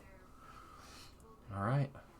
So within the sort of 45 feet view that you have right now, you aren't seeing any life. All right, well, I'm going to use my propulsion and shoot forward 50 feet. You guys all want to do that together? Yep. Yeah. Okay. And this is just an attempt to get as close to the ship as you can quickly? All right. Who wants to lead that as a group action? You're like, you've got 2 6s in a row. Go for it. All right, I got to... You're the That's one true. with the dice lock and not Yeah. you, aren't you? All right, Dicebot. When are you going to bend me over? This time, no. So Right. what you do is you choose a trait to leverage as the head of the group action. That is separate from your action. If anybody fails, you lose that trait as the leader, and then everybody makes their own action roll. I'll use creatively this time. Okay. So that'll give you, and then you can choose how you want to use for your Navigating. move. Navigating. Yeah, navigating, for So sure. 2 dice. How about Dr. Page? Oh, we don't get 1 because we're heroic as well, so it wouldn't be 3. Oh, the one you leverage, it gets set to the side. It doesn't count as a die. Oh. So you leverage. So I can literally burn out right now because I've already burnt 1. So I could use fastidious as well. Yeah. And now, even if you lost both of those, you would not be out. Well, right. You have to be forced to use one that you don't have. I'll use fastidious as well, so I have 3. Okay. So I'm going to leverage creatively, use Okay. fastidious. Okay. So you're going to lead creatively, And you're going to move fastidiously. Awesome. Yes. Awesome. Okay. So you're going to have a 3 dice roll. What is Dr. Page going to roll for their action? I'm going to interpret his actions hopefully correctly and optimistically. Okay. So you're going to be following right in his footsteps, basically. Mm-hmm. Okay. That'll give you 3 dice as well. And how about Giovanni? Giovanni will use focus to interpret the other two, and also in addition to that, use up a trait sturdy just in case it goes wrong. Sturdy. I haven't had very good luck with the dice spot. Nice. Okay. Looks like all 3 of you were rolling 3 dice. If anybody gets whatever the highest roll is, that's the one that counts. Okay. All right. So you can all roll 3 dice. Izza got a 6. That's a complete success. Shapeshift got a 6. That's a complete success. Mew got a 5. Okay, so Good enough. Captain, you do not lose creatively Or fastidious. or fastidious because you rolled a 6. Mew, you are the only one that loses a trait. Yep, no worries. Since the captain led that, you get to describe what happens. This was a complete success for all 3 of you. So that means the 3 of you just rocket through straight to the core ship. Oh, I'm like immediate looking, and when we get about I would say at least 100 meters away, right? I'm shooting my flare off just to just for the potential of anything to be out here. Okay. I want it to go after that and not go after us because I don't know how long we're going to have to be at the elevator. So I'm like, buy us at least 10 minutes of that flare going off and then exploring that. But I am on that cable. Like this is Tarzan in the jungle. Like I'm almost grinding it the whole way. Just like where do you want to Pretty Hawk style. Yeah. Where do you want to fire that flare toward? The cable upward or the elevator downward? Straight out. Okay. Straight out sideways. Not. I want it to be as far away. Oh, you're creating a distraction. Yeah. Okay. Just in case gotcha. I want it to be as far away from us as possible. Okay. Because whatever's out here, it's gonna have really keen eyes for light, right? So as soon as that thing goes off, everything within God knows how far is gonna be able to see that. So everything is going to immediately go after that. Any predatorial creature or even curious creature is going to go. That's the intent. Awesome. Okay. I'm going to require... Sorry, I have a friend who came to say Aww. Oh, hello, baby. This is Pearl. Who's come to check up. Right, there you go. Back down again.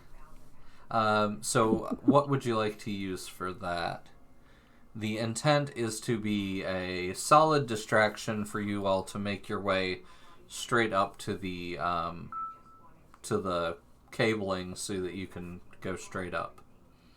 I think I'm just going to use Into It. Just burn the one. Yeah, I don't want to... Do you have a move for it? That's the move. Oh, and then for a trait?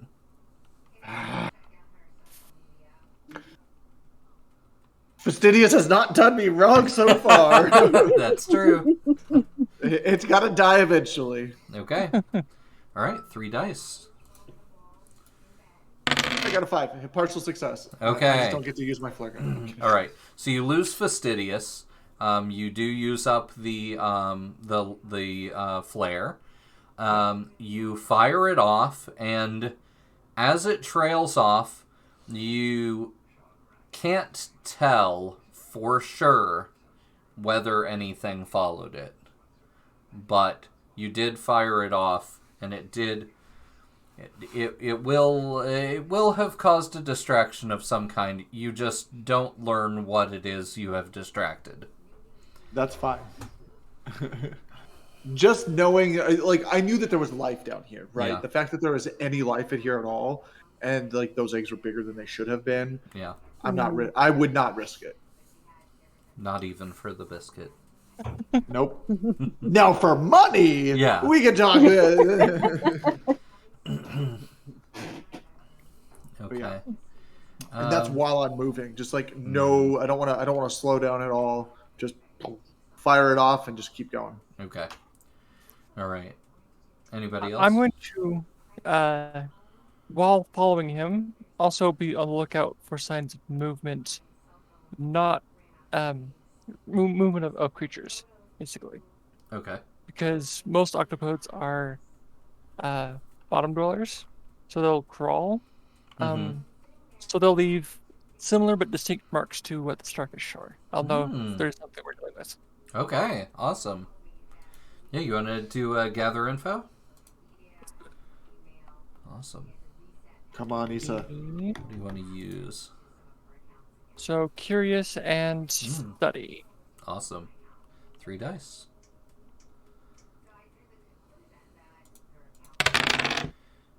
You receive good details. Clarifying questions are possible.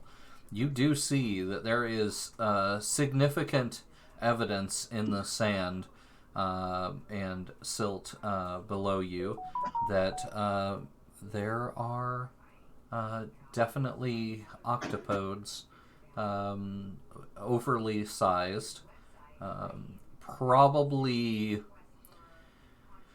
probably based on the tracks that you're seeing, at least as much mass as a human, possibly as much mass as a human in one of these suits.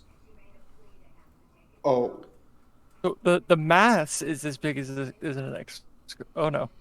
Yeah, judging by the drag marks of the legs and the thickness, you also see, especially around near the elevator area, when you shine your light down, you see human footprints, like footprints, not exosuit prints. Okay, so with toes. I myself have theories and ideas on this because I know how octopodes act. So I guess I want to clarifying questions. I want to know, with those tracks, does it morph from drags to footprints? Um, I think you would probably need to get closer to do an investigation of that nature, since you are making your way to this higher point. These things are kind of in your light purview, but they're not. You don't have really good access to that information. Well, I'm not going to risk my safety for this curiosity, although I probably should. Mm, I'm thinking about it. Giovanni's thinking about it. Consider your quirks.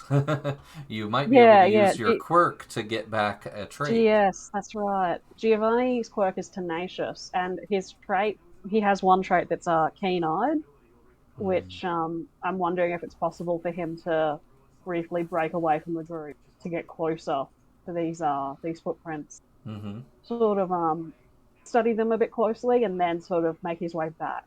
Okay. I feel like it would be in my habits to just note these out loud to a note-taking app in this exosuit, Okay. so everyone kind of Yeah. heard. Okay. Yeah, yeah. In that case, for the Devil's Bargain, I'm gonna say, oh no! if you Right. want to regain a trait, Giovanni, I'm gonna say the Devil's Bargain would be we're gonna put a tick on the core meltdown clock because of the extra time it takes you to head down and look. Okay. Yeah, I'm So still we have- gonna do that. Yeah. What trait are you regaining? I will regain sturdy. Nice. Okay. You are able to get significantly closer. You feel your exosuit being sort of rocked by underwater currents when you get down low. There's something big moving out here. But you can also make an action or describe what you're doing. Yeah, I'll use analyze. I'll use I'll make an action roll. I'll do analyze for my move and keen-eyed as Okay. the trait to Awesome. just really sort of focus in, investigate both of these both tracks from the horse and also the suspiciously human-looking footprint. Yeah. So will that be 2 dice? That would be 3 actually. Okay, perfect. Yeah. I'm gonna say that's risky standard. Yeah. All right, complete success. There's your 6. The answer There to we your go, finally. the answer to your question is, the only way it could be something else is if there were a biologically altered, massively biologically altered human out here, and with absolutely no fear of these octopi, because the tracks do literally, when they come together, one doesn't go over the other. They are literally made in unison.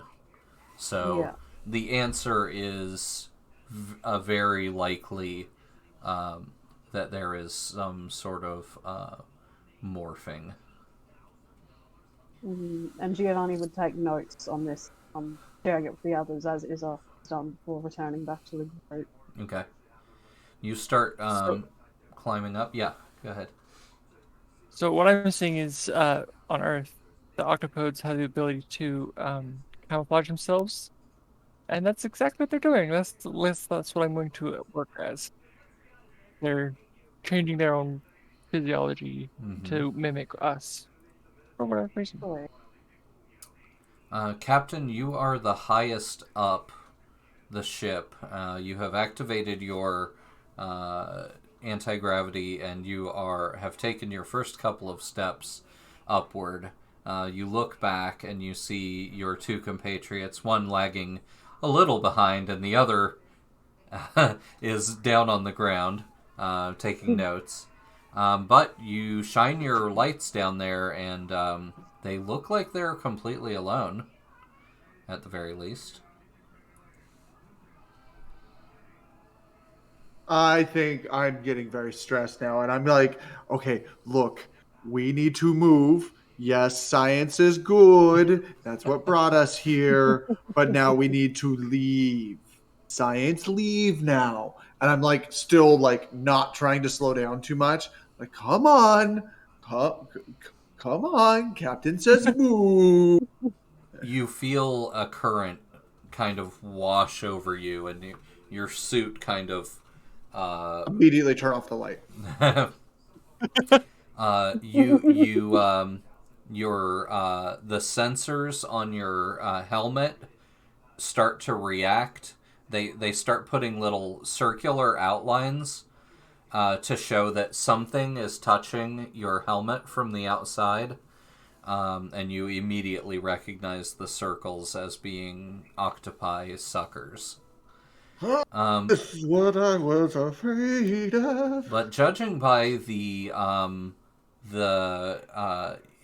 know from when something touches your helmet, it reads out from green to red based on the amount of force, and the amount of force is extremely minimal. Whatever this is that has grabbed onto your head is not using, like, tremendous. It's not aggressive force. Yeah. But because your lights are off, you cannot see it. That's fine. Okay, nobody panic. But I think we have friends. One is on my helmet.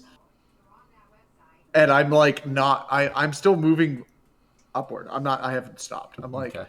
If someone wants to look up here, I would not be opposed to it. I cannot resist that. Okay. Right, you shine your light, and you see this octopus. It's the same sort of rust red color that you saw in the rocks below. it's quite large. It's probably slightly smaller than a person outside of an exosuit. So judge that as you will. But when your light shines on it, it immediately unsuctions from the captain and starts to float away from him and straight down toward you. But it does not look like it's being particular. There's no immediate aggression. All right. Well, I'm going to walk away from the geologist and basically try and lure it. I'm curious. I want to see. Okay. I just love that we're meant to be getting back to the main ship, and Giovanni's investigating footprints, and Dr. Page is investigating an octopus while the Ooh, captain octopus. is just like, come on. So because And you're I'm on, still going. because you're walking on this vertical shaft, the only way to go away from Giovanni would be either to sidestep around the shaft or to disconnect yourself and free fall I think downward. I think I'll walk opposite, so that way they're focused on me Okay. and just away enough, and then I can slow down if need be. Okay. All right. And you're Color keeping is your it? light on. Mm-hmm. It starts to its color starts to darken as it gets closer to Dr. Page. It seems to also be taking on kind of a shininess, like your suit, the black steel. I was right about the mimicry, like that. All right. Giovanni, it seems to have been attracted away from heading toward you. So if you want to make your way up onto the cabling and meet back up with your compatriots, or do you want to do Yeah, something else? definitely. Okay. I think that in the time that this is all past, Giovanni's been able to analyze the footprints enough, thoroughly enough, and share notes with everyone. And I think at this point, it's time to sort of head back, regroup with the rest of them. Okay.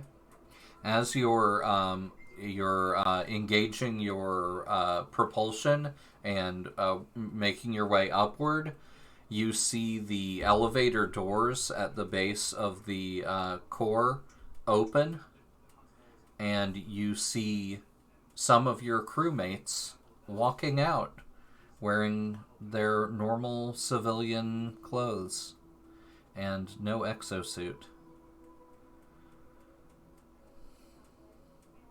Giovanni's drop like the biggest weight, and I think he, recognizing this, freezes in place, and for a moment stops to consider, to sort of just get his bearing with what's occurring in front of him, but also just to consider his next move, and also address Dr. Page and the captain, and sort of share this information with them, see what as a we could decide is our next Yeah, I think move. your suit has like a feed, and you just like shunt your feed over to both of them Yeah, so they can both yeah. see it, and you guys get like this little heads up display that's like Giovanni's view. And yeah, you Captain, you recognize the two of them instantly. It's Andrews and Gregor. no, it's not Gregor. It is Andrews and Arkham. Becker. Arkham. Mm-hmm. Yeah. Don't talk or engage with them. Keep moving. Follow along on the outside. This is why we didn't take the elevator to begin with. This all screams bad. Trap. Death. Not money or profit. Paige, the creature seems to be working its way sort of across your suit, and you almost get the feeling that it's sort of mapping you out with its tentacles. Okay. So, people walking out without exosuits. This thing is mapping me. I'm either very intriguing or it's victim. Let's keep walking up. Okay. It I'm going to. But it holds on to you as you continue to walk up, and yeah, you see that it continues to change color, and it continues to look more like the outside of your suit.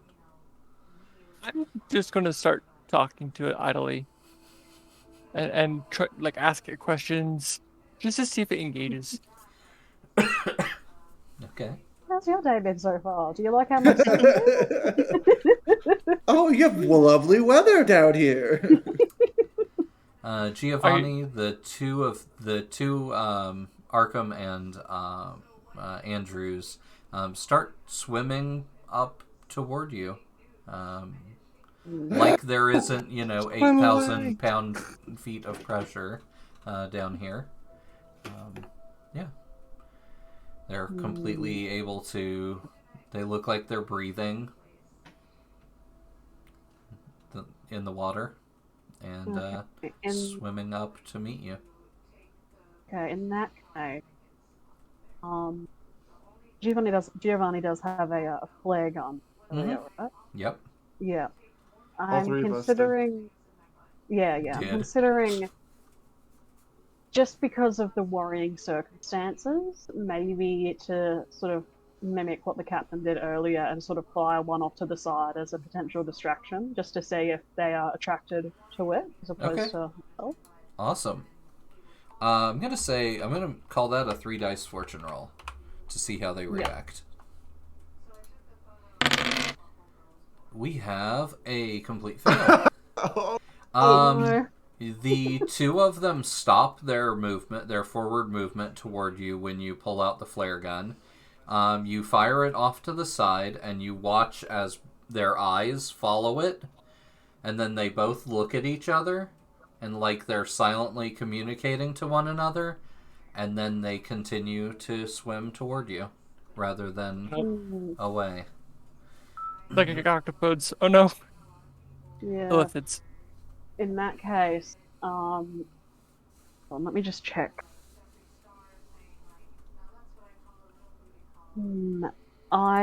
Giovanni has a move in defend, but I think that given the completely unknown circumstances of the situation, maybe he uses the propulsion on the exosuit, Okay. sort of move away to the other side in which that they're traveling towards him. Okay. You're also Yeah. pretty distantly disconnected from the captain and Paige. Do you want to Yeah. move in their direction as well, or? The Andrews and the other one, they're coming towards me from the direction that the captain and Paige are towards. Is that correct? You No. sort of propelled upward, and then they came out from the elevator, so they're coming up toward you. And then the captain and Paige are already up the cabling. Okay. In that case, I'll propel towards the captain. Okay. Page. Okay. You pass Paige, but Paige is making their way up the cabling, and you see that the octopus that is on Paige now looks very similar to, or its head looks like Paige's helmet. It's got a mirrored finish on the outside. Its body looks like the same black steel as her suit. And as the black works its way down its tentacles, you can start to see them sort of filling out and becoming nearly the same shape as Dr. Page. Don't Very like it. silently, still holding on to her. Not slowing her down at all. Or, not slowing her down much. Not slowing her down intentionally. It just really likes her and just like wants to be like her in every way possible. Yeah. I want to be a scientist. This is the thing. This is the thing. That's what I am That's hearing. what Andrea said when I told her about this. She said, That sounds like the thing. This is the thing. Kill it with fire. I'm now engaging my propulsion system as little and as often as I can to get that extra boost to try and go 50 feet at a time. I am not messing around. Okay. I am like, goodbye. Um, and I have my if I have to turn on my flashlight, I have it on the lowest possible settings, Okay. like where it's because I want as little light as possible. I am not trying to draw any attention other than sound. You can't really. You get a readout on your PDA, and it just goes straight up into your visor now that you're in your suit, and it tells you that you are still, let's see, 7,200 meters from the safe zone of the from the potential nuclear blast.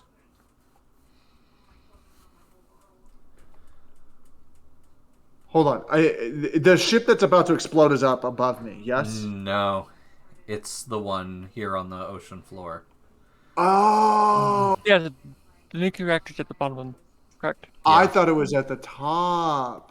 No, luckily you're not going toward the nuclear explosion.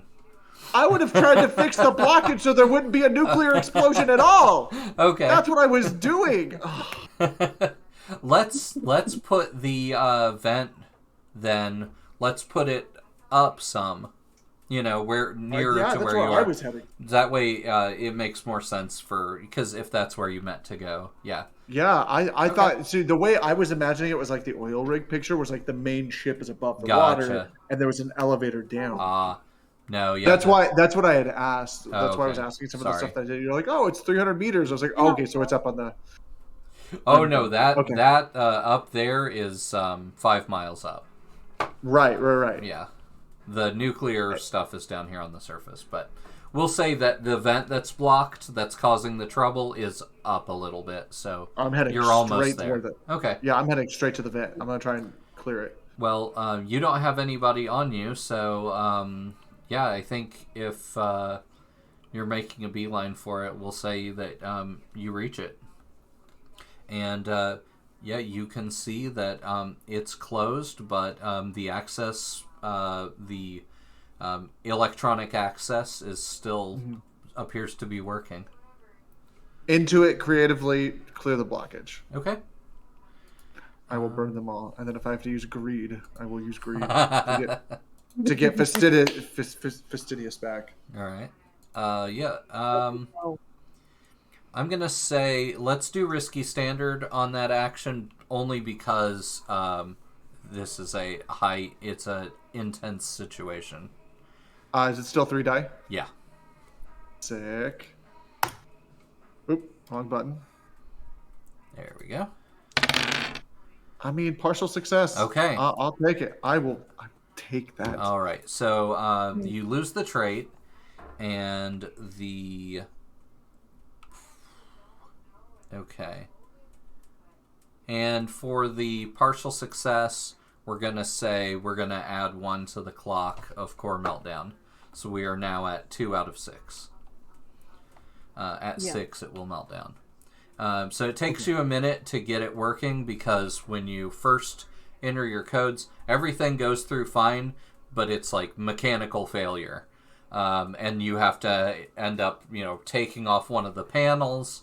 And at that point, Dr. Page and Dr. Page's doppelganger have finally reached you. And you see it has let go of Dr. Page, and it is walking as if it's just another copy of her. Just walking beside her like there's 2 of her. Keep going. Go to the surface. Just Okay. trying to ignore it. Like, stay away from me. You pop open the panel, and you're like holding on to it, and you're like, okay, what am I going to do with this panel? But then you reach in. Oh, I know what I'm going to do with Yeah? that. Oh, I know. You're going to surf. There are two doppelgangers coming from below. I'm going to ninja star that thing when they get close. All right. You pull the lever and disengage or engage the mechanical stuff. all of the vent parts come open except one that something crunches. When the vent tries to open, you hear what sounds like bones crunching. God, I knew it. I was gonna say there's a body in there too, isn't there? There is. You see Gregor's hand worm its way out. And he looks like he was stuffed in the vent.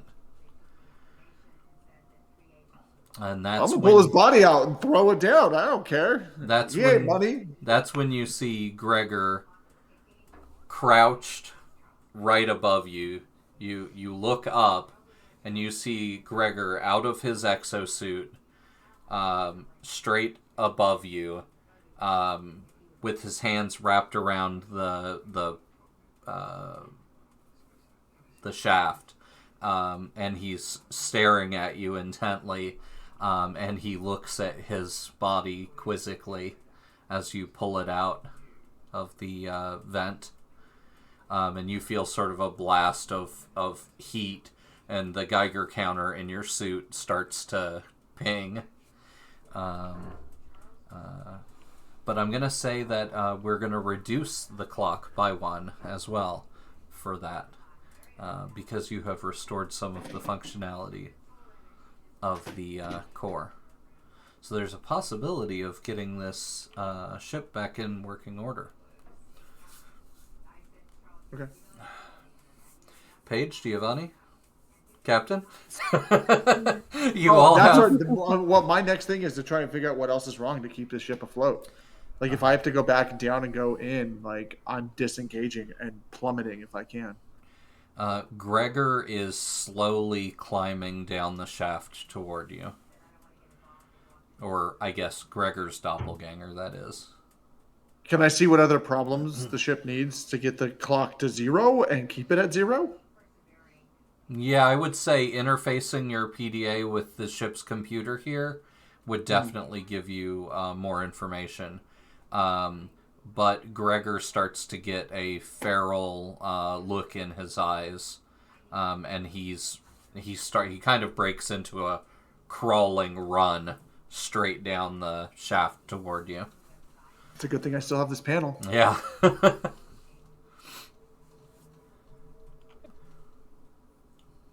I want to see if my doppelganger is mimicking me for the sake of mimicking me, or if they have ill intent. Okay. How do you want to do So- that? I want to try and communicate. Just be like, no, not communicate. I want to try and pretend like I'm fixing something on the ship. Okay. So I'll make a jump over to a random whole panel and just pretend like I'm working. Okay. Yeah, you find this sort of projection that comes out, has like a flashing green light on the end of it, and you sort of work your way out onto that, and your boots hold you very steadily to it, and you notice that this doppelganger does not seem to have that same ability. It's not magnetically attaching, and you notice that when it was walking down to join you where it was, that there were tiny little tentacles on the bottom of its shoes that were holding on to the shaft as it was walking down, because it doesn't have the magnetic abilities that you have. No, they have something far superior. True. Now, does it seem to be watching me for the sake of curiosity, or more like it's trying to stop me from fixing things? Yeah, no, I'm gonna say, for the moment, it does not appear to be interacting in any kind of aggressive way at all. It does stop and watch you, what you're doing. So you pull off a smaller panel and start working in it, or looking like you're working in it. And it just sort of stands and watches. After a few minutes, I'll put it back. And, I guess bow. I show my somehow. Okay. Expose your neck. You see Giovanni finally passes you, and that's when you see the other two crewmen swimming upward, following behind Giovanni. I'm going to point to my doppelganger and then point to the other doppelgangers and kind of gesture for mine to like push them away. See if it will do that. Okay. What do you want to use for that? So I've got a move interpret Okay. and optimistic. I'm also this one. Okay. 3 dice.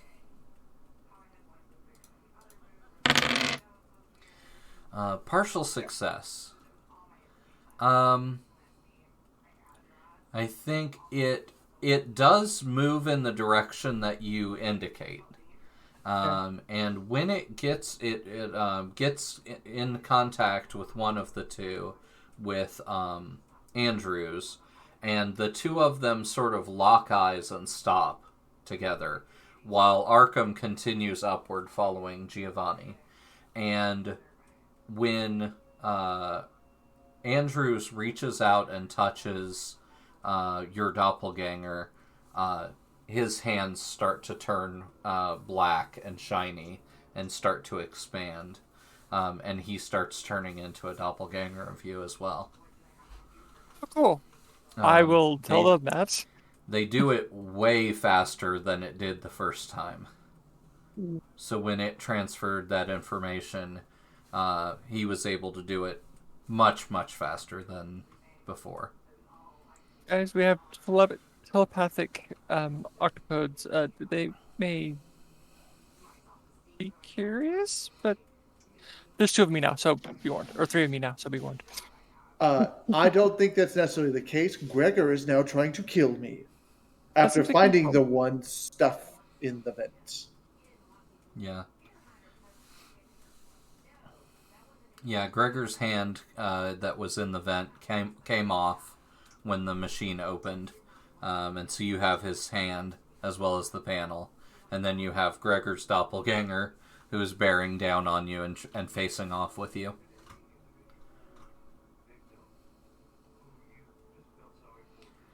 He opens his mouth as if he were to, like, hiss at you, but a bony beak comes out of his mouth and opens wide. And, like I said, his eyes go wild, and he leaps off of the thing onto you. As he's going to jump on me, one, I'm going to stuff the hand in the mouth. Nice. Feed the beast. Second, I want to try and use the panel as like a shield. Okay. And try and push him into the vent. Ooh, I love it. And then you want to activate the vent and crush him? Nice, nice. Awesome. What do you want to use for that? Well, I don't have any more Traits? of my traits because Giovanni's pretty close to you now. Hmm. But Giovanni has his own issues. But, I mean, you know, potentially a room for an assist there. Yeah, I could assist because one of Giovanni's traits is keen-eyed.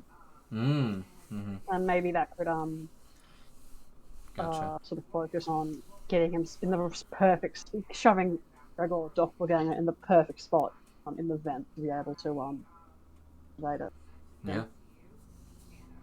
Yeah, if you're willing to accept that, and Yeah. okay. And then so what move or trait do you want to use? Okay. Intuition. Nice. I'm going to use intuition that these things obviously don't like the radiation, which is why they tried closing it, which means it's probably harmful to them in some way. So if I can get them in there, I'm going to make some calamari. Nice. Even though that's squid and not octopus. That's not the point. Shh. All right, 3 dice. Medley. And if there's if it's a 1, 2, or 3, then Giovanni will lose their trait. Okay. It is you had to. It's all 3 of those. Oh, why did you have to say that? you are like, I have everything I need here. This is perfect, and you are ready, and Giovanni is ready, and you are intuiting their actions and reactions, and that's when you realize that they are truly alien, and they do not think like you think. So it sort of fakes you out, and you push your shield at it and try to force it down, and the metal clangs off of the cabling, and that's when you see that it had entirely recoiled before you even hit it, and it just lets gravity carry it downward, and it bites into the edge between your helmet and the sort of lip, and that's where its beak gets, and it starts wrenching downward, trying to open a gap between the two. Now, it's not going to have an easy time doing that, so you have a few seconds before it's I'm gonna try and climb as much into the vent as I can, so that hot, noxious steam is hitting both of us. Okay. Because my suit's designed to at least take it for a little bit. Yeah, for sure. Their skin is not. Okay, let's start with Giovanni. Giovanni, you do lose that trait. Yeah. Sorry, friend. And then for the further consequences, this thing is fully grappled onto you. You can feel those tentacles sprouting out of it, grabbing onto your mask and everything, and now it's grabbing on extremely forcefully. And like I said, it's bit down on the sort of inner edge of your helmet edge. But is that for the both of us or just captain? No, just for the captain. But Okay, yeah. I'm gonna say, since you assisted, you do get some consequences as well. Yeah. I'm gonna say Arkham has caught up to you, and he has grabbed your leg. So now one of your legs is firmly connected to the cabling, and the other leg he's got pulled back so that you can't walk forward. So you are magnetically sealed to that cable, but your other leg he has, and he's keeping away from the wall. All right, and now both of you can resist potentially one of those consequences each. So the captain, you are being grappled, and you are being having your suit wrenched at. Yeah, you could resist one or both of those. And Giovanni, you are being held still, and you are we'll just call it held still. Yeah. I could resist. Do you use a move with resisting? Because I have defend, but.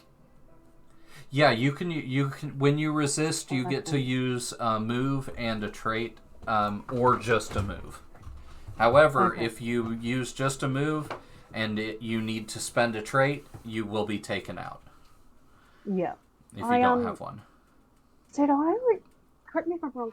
Did I regain sturdy back from doing You did. Yeah, you did. Yes, okay. Yep. In that case, I'll use defend and sturdy to resist. Yeah, so that's a 3 dice. Yep. Can I use greed and be like, "You are in the way of my money," because I'm willing to kill for money? To regain a trait or to resist? Is it your quirk or is it a trait? Oh, it's my quirk. Okay. It's my quirk. Then I have no more traits. Gotcha. I'm traded out. So what you could do is you could use your quirk to take a devil's bargain and regain a trait. All right, play me your fiddle. Okay. Oh, devil, you. We're in Georgia now. I think with its other hand, it's going to try to disconnect your oxygen tank. So, but I keep my helmet. It's both trying to you're right. That's kind of a trading one deadly situation for another. I guess that would be kind of weird. Let's see. I mean, if this like results in it, because like what I'm trying to get it to do is completely disengage. Yeah. Right. Because if I'm putting it in the way of like this burning like nuclear waste, essentially, because that's what I'm trying to do is try and stay Yeah. up in the vent as much as possible. Okay. So, like, I'm not trying Okay. to move. I'm trying to get into the vent as much as possible Let's and not. just hold it against. Yeah, them. let's not call that a resist then. Okay. So let's say you're gonna embrace your quirk, and you're gonna say, I don't care what this thing does to me, as long as it doesn't kill me right now, I'm gonna get it in there, and so Yeah. that'll give you back a trait. Now it's also going for your oxygen, so it at least knows what it needs to do to take you out. If it can. Right. I'm getting fastidious back. Okay. And Bring now, back the sixes. and at that point, when it comes time for you to take an action, you could take an action to really get in that vent and see if you can harm it with the radiation. Giovanni, did you want to resist? Yep, I'll do the resist. Okay. I'll do that next. Complete success, you do it, and it does not cost you your trait. Magnificent. All right. What does that look like? Oh, that's right, because it's a complete success. Yeah. Let me think.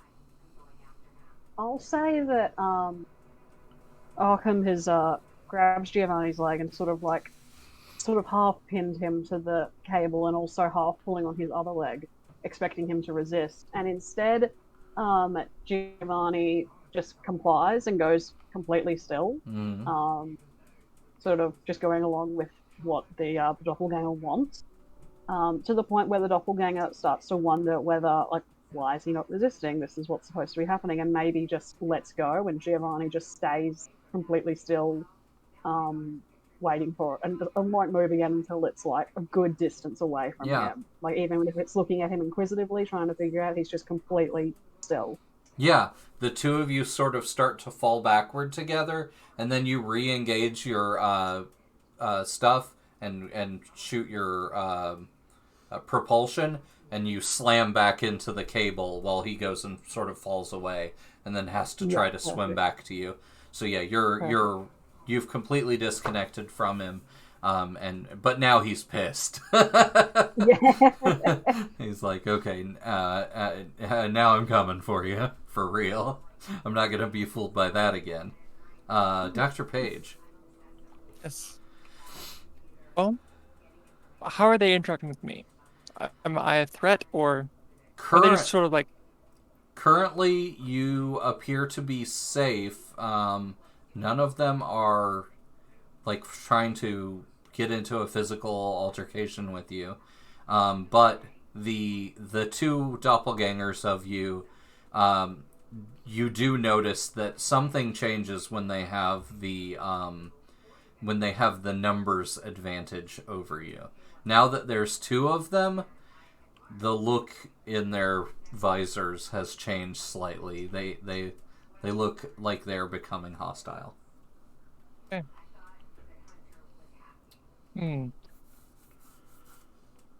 Since I'm non-combative, Yeah.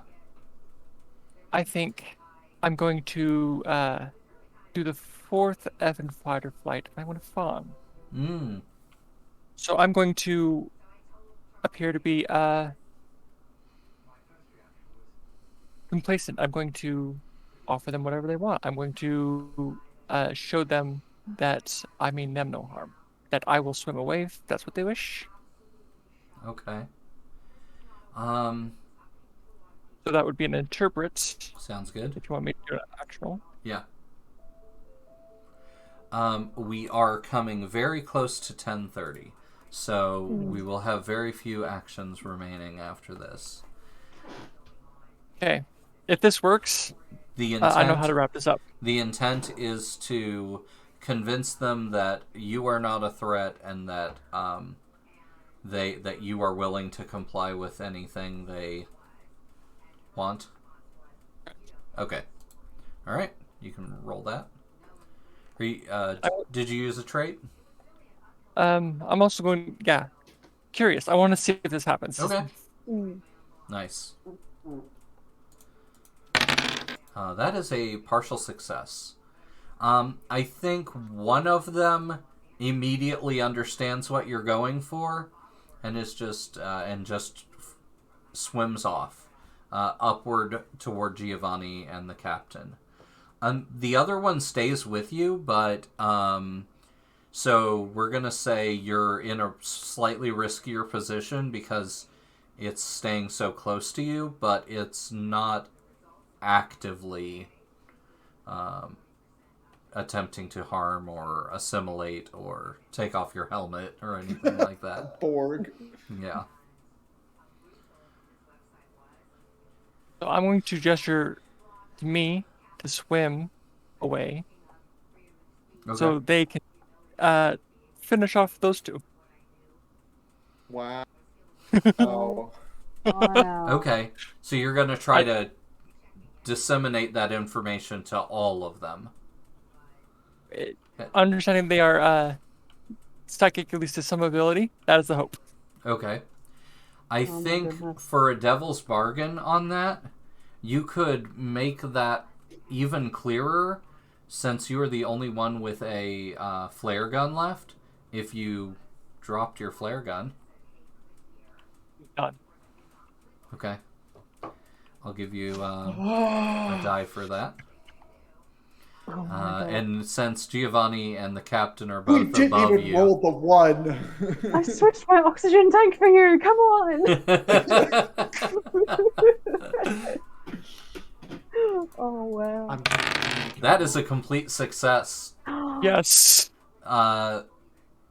You the one that's close to you, that is a doppelganger for you, it reaches out and touches your helmet, and when it does, you see the lights on your helmet light up green and different shades to red, and you realize that it's communicating. It's like fingers are like tapping out a code in greens and reds. And if you're able to decode what it told you, and then you comply, it will swim away. Interpret. Yeah. Okay. All I got is interpret. 2 dice.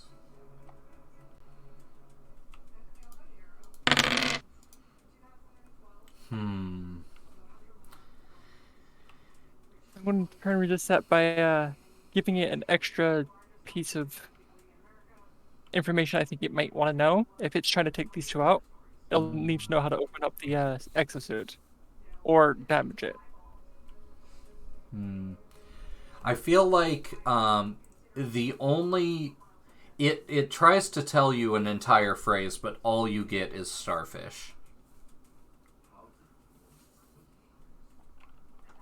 Starfish. It's something starfish. We destroyed its breeding grounds, son of a bitch. That's my immediate interpretation of that. Yeah. Hey, I got it out of there. I was trying to get it out of there from the get. Just Yeah, saying. but you exploded it in the first place. Okay. Yeah. told it What good is your rare mineral now? We have hit 10:30. Yeah. I think it is time for a debrief roll. All right. Okay, the Lore Weaver asks the following questions. Start with 1 die for sheer luck. Did all of the PCs get a chance to be bold and daring and take the spotlight? Yeah. Yeah, with the betrayal. Yeah. Absolutely. Did the PCs miss any major opportunities for bold action? I don't think so. No, I was gonna say, I don't think we did either. Did the PCs overcome their obstacles briskly, at least at a roughly 30 minutes, once per 30 minutes of play? Oh yeah, for sure. Yeah. And did the PCs get bogged down by a particular obstacle, particularly the final obstacle? I think because you actually took ticks off the nuclear meltdown clock, that definitely was not you guys getting waylaid there. So You're welcome. we're at a 3 dice roll. Now we are we are at a weird crossroads, because what are we going to count as a victory? Is a victory Dr. Page does not get what they want, and the captain and Giovanni do? I feel like I've completely disassociated myself from those two. So it's either they lose, in which I win, which means the bad guys are the one, so we fail the mission. Okay. Vice versa. Does everybody agree with that? Oh yeah, because knowing this, I am 100%. They're not coming back aboard. Okay. Here it goes. 3 dice debrief roll. The result is a partial success. Cliffhanger.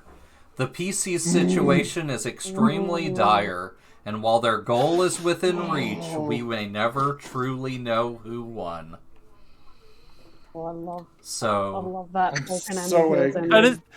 That is the best possible outcome for all of us, because we're all just right there.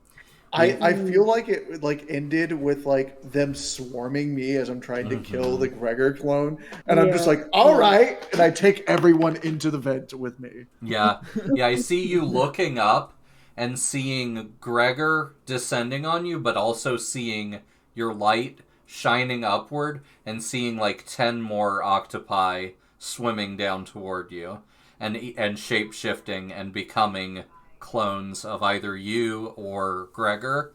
But then I see you stuffing him into the vent, and I see his flesh starting to boil and melt. But then it just fades to black, and we don't know whether that's enough. Can you guys melt down the core and destroy these things? Can you do it with or without Dr. Page's help? Can Dr. Page make things right with the starfish? Dr. Page is swimming off into the black. Oh no! Oh no!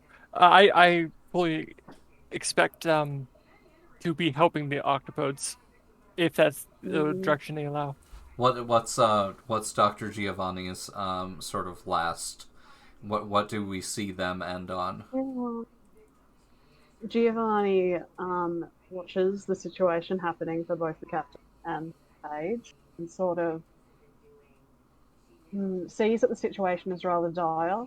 In one last desperate attempt to escape, tries to propel himself away, but also knows that the octopodes are swarming in on him as well, and very much knows that he may not make it, and this may be the last venture. Yeah, Could be you going into the elevator, the doors are starting to shut, and that's it. Without knowing if there's more.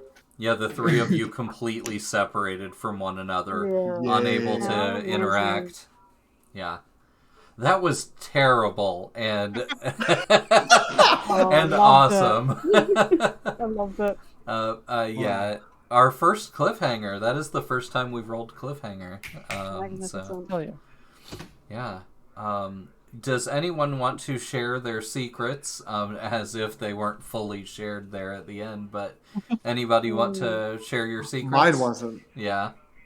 Mine was, I was looking for a secondary mineral that I wasn't being forthcoming about. That was similar to how whenever you find one mineral, you always find a second. The one that I was telling you we were looking for wasn't the one that I was looking for. I was looking for one secondary to that, which is why I was shredding and redacting everything. Yeah. Mine, obviously. I'm a betrayer. I would take any opportunity to not serve humanity. Nice. Wow. So we got a 1 without getting a 1. Got it. Yeah. Giovanni understands it, but also respects that. And for Giovanni's secret, the very reason why he took on this particular location, even though as a geologist / archaeologist he very much likes to preserve things, This location is where his twin brother Giuseppe disappeared several years ago, and But now so you know why. he, he went on this venture to try to get some closure, and now he knows why exactly. Ooh. When Gavin, when you mentioned about the footprints at first, I genuinely thought, and this was before we knew about the doppelgangers. I genuinely thought, what if Giuseppe is still alive but has somehow uh, Mutated? morphed with these creatures? It was very exciting. Ooh, I yeah. was a bit. Let's revise that ending. That when you propel away from the ship, you are swarmed by these octopi, but you propel yourself directly into Giuseppe's arms, and he grabs a hold of you and pulls you into the darkness. Oh, The only one with a for sure happy ending. Despite, possibly dying. Yeah. yeah. That's still a happy ending for Giovanni. He got the Oh. pleasure he wanted, even if he ended up dying potentially. I love that. Oh, Oh, I can see you looking at the papers, like the unredacted parts of the captain's papers, and like seeing that like Giuseppe's login is the one that's still being used on that ship, on that starfish. oh, Because well, why the guy went missing, but why delete his login? He has full admin access to this computer. The captain might as well use that. Oh, that's brilliant. So magnificent. Oh, this has been such a good adventure. Oh yeah. You all were so awesome. That was so much fun. Yeah. Thank you, everyone. Oh, awesome. Tizik666. I would love to hear about anyone else playing this game. Yeah, it's super simple. It's like 5 or 6 pages. Everything you need. And yeah, this is our 6th successful playtest. So It's really good. I like the system. more to So come. good. Well, let's let everybody know where they can find us online, and this will probably also be uploaded to YouTube as well. So, with everyone's permission, we'll talk afterward. But let's start with Shapeshift. Yeah, I don't really have a whole lot. I mean, I do have like a Twitch that I occasionally stream at. I haven't streamed in a while, but I guess I should probably pull up my Twitter. Oh wait, there's my phone. Oh, that reminds me, I did not update the credits, which means that we still have the credits from the last game. I knew I have to forget something every time. The dice bot worked the entire time, so obviously I had to forget to update the credits. Yeah, this is the only thing that I really use. Hold on, I'm doing it on my phone. Give me a second. But yeah, other than that, like I'm planning on getting a little bit more active on YouTube and things like that. So just stay tuned. I'll post about it in Discord. Join our Discord. Yeah, thank you. Yeah, I will. That's where you find me. Yeah. I'll make sure to post the a link to Discord our is just Discord. filled with such lovely, lovely people. Yeah, we have some awesome moderators as well.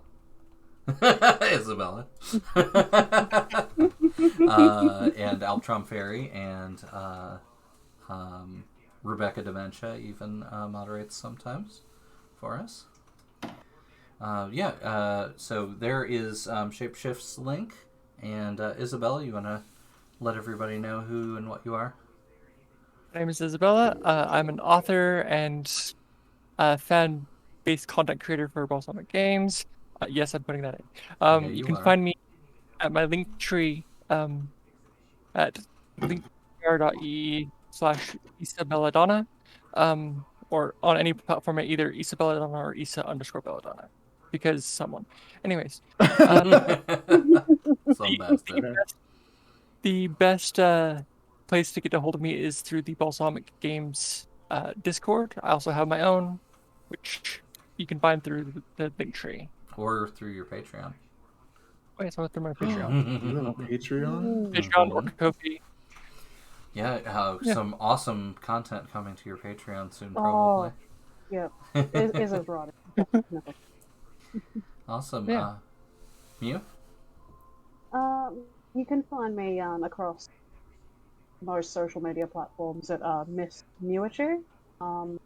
That's it Miss Mewachu. I'm mostly active on Twitter and Discord, but yeah, I'm pretty much everywhere. Nice. Yeah. I'm Gavin. Gavin the GM on, I think, pretty much everything now. I also run the Balsamic Games accounts. We're Balsamic Games on everything. Balsamic like the vinegar or the moon. And yeah, we make a ton of tabletop games. Our flagship game is Children of Midnight Coven. We will be playing our, well, not playing, but we will be making our next coven this coming Tuesday with Morningstar, Megan, Andrea, and Azalwyn. And we will soon have guest stars joining us. Once we have our coven made, we'll start recruiting Isabella and others to come in and be guest stars in our new coven. Isabella has Deseret that will be coming back toward, I think, the end of this month or maybe early February. It's the first week of February. Yeah, and that is also a Children of Midnight coven that is based out of Utah, fighting a slightly different foe than the Order, that are really, really interesting. And they have a new grimoire that has joined their coven. So if you want to check out the Fawn grimoire that Isabella made, that is available on our Patreon right now at any tier. We even have a $1 tier now. And thank you, Tizik. It was a fantastic game and might die, but it was super fun to watch. Love the audience participation. Yeah, we even do audience participation in our Children of Midnight Coven games. We have a My favorite is Hand of Fate. yeah, Hand of Fate. We have Hand of Fate, Yeah, which yeah. lets you roll a d6 directly onto the screen and changes the course of the way the game is going. If it rolls a 1, 2, or 3, it changes the course in a bad way. If you roll a 4, 5, or 6, it changes it in a slightly better way. And that has been a lot of fun. When we were playing in Wonderland a few weeks ago, we got some very negative Hands of Fate, and they were hilarious. That was so fun. So, yeah. Anyhow, we have tons of new games and new sessions coming out. My partner, Andrea, will be running a game here using these Plunged into the Dark rules called Kentucky Goblins, where we will all be playing these underground dwelling alien creatures investigating the above ground world in Kentucky. And I will be playing a goblin in that game, as will everybody else, because that's what we are. So yeah, that's going to be so much fun. And I'm excited for that. this Sunday we're going, if we make it back in time, we're traveling out of town this weekend, but if we make it back in time, we will be doing a movie night of a couple episodes of Hellier, which is one of the shows that has a lot of Kentucky Goblin lore in it. So if you want to learn about the Kentucky Goblins, join us Sunday night for Hellier. And yeah, we're always on our Discord, so that's the best place to reach us. And thank you again all so much for joining us for this weird-ass game. We watched the movie Underwater, and I was like, I have to run this. It's so good. I can't believe how underrated that movie was. Do you remember that movie Sphere? Sphere? No. From like late 90s, early 2000s. I'll have to check it out. Underwater? Oh, it's so good, yeah. Yeah, for me, Leviathan was a hugely formative underwater movie for me. And that's kind of where I got the idea for this, like, alien intelligence octopus thing. I really wanted to do a Annihilation style scene with two of you like touching each other and just it turning into you slowly while you just stare each other in the face. But because everybody was in those suits, I didn't really get a chance to pull one of those off. But I thought that would have been really cool. You kind of did with the two doppelgangers of me. Yeah, Yeah. yeah. I just wanted it to be like your, Dr. Page, not the exoskeleton. But yeah. I mean, if I had understood the geography a little bit better, you could have had it.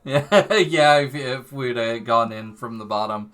But that would have been scary. You guys would have had to get past Arkham and Andrew. Arkham, I totally threw that in there because Arkham Asylum and, Okay, that's what I thought. I was like, Yeah, I was like, I've got to make a Lovecraft reference. Oh, absolutely, absolutely. So, yeah. And that was hilarious. So that was the audience participation part of this was literally, I had a bunch of D6 charts, and this could have gone in a huge number of directions. The players all got to see what the D6 charts were because I wanted their buy-in on potential things. It could have been a military takeover. It could have been a corporate takeover. They could have been on Earth the whole time rather than on an alien world. So this game changed so much because of the audience participation, and I really love that. That's magnificent. Yeah. So I mean, if it had been a military or the government or the corporate takeover, it would have just been my debtors coming after me. yeah. I knew exactly what it was going to be. I was like, don't roll those. Don't roll those. Or a bunch of like Russian agents rushing in there and then being like, "Oh, Dr. Page," and handing you a gun. And be like, "Okay, here's your gun, Doctor." Well, thank you. But yeah, that was really, really cool, and I can't wait to. I'm glad everybody. I hope everybody else will get to see that this because it was so much fun. But thank you again. I have to run. We have a trip planned for tomorrow, and we still have to pack. But it was awesome getting to play with you all again, and I'm sure we'll see you again very, very soon. Have a great night. Bye. Bye. Bye.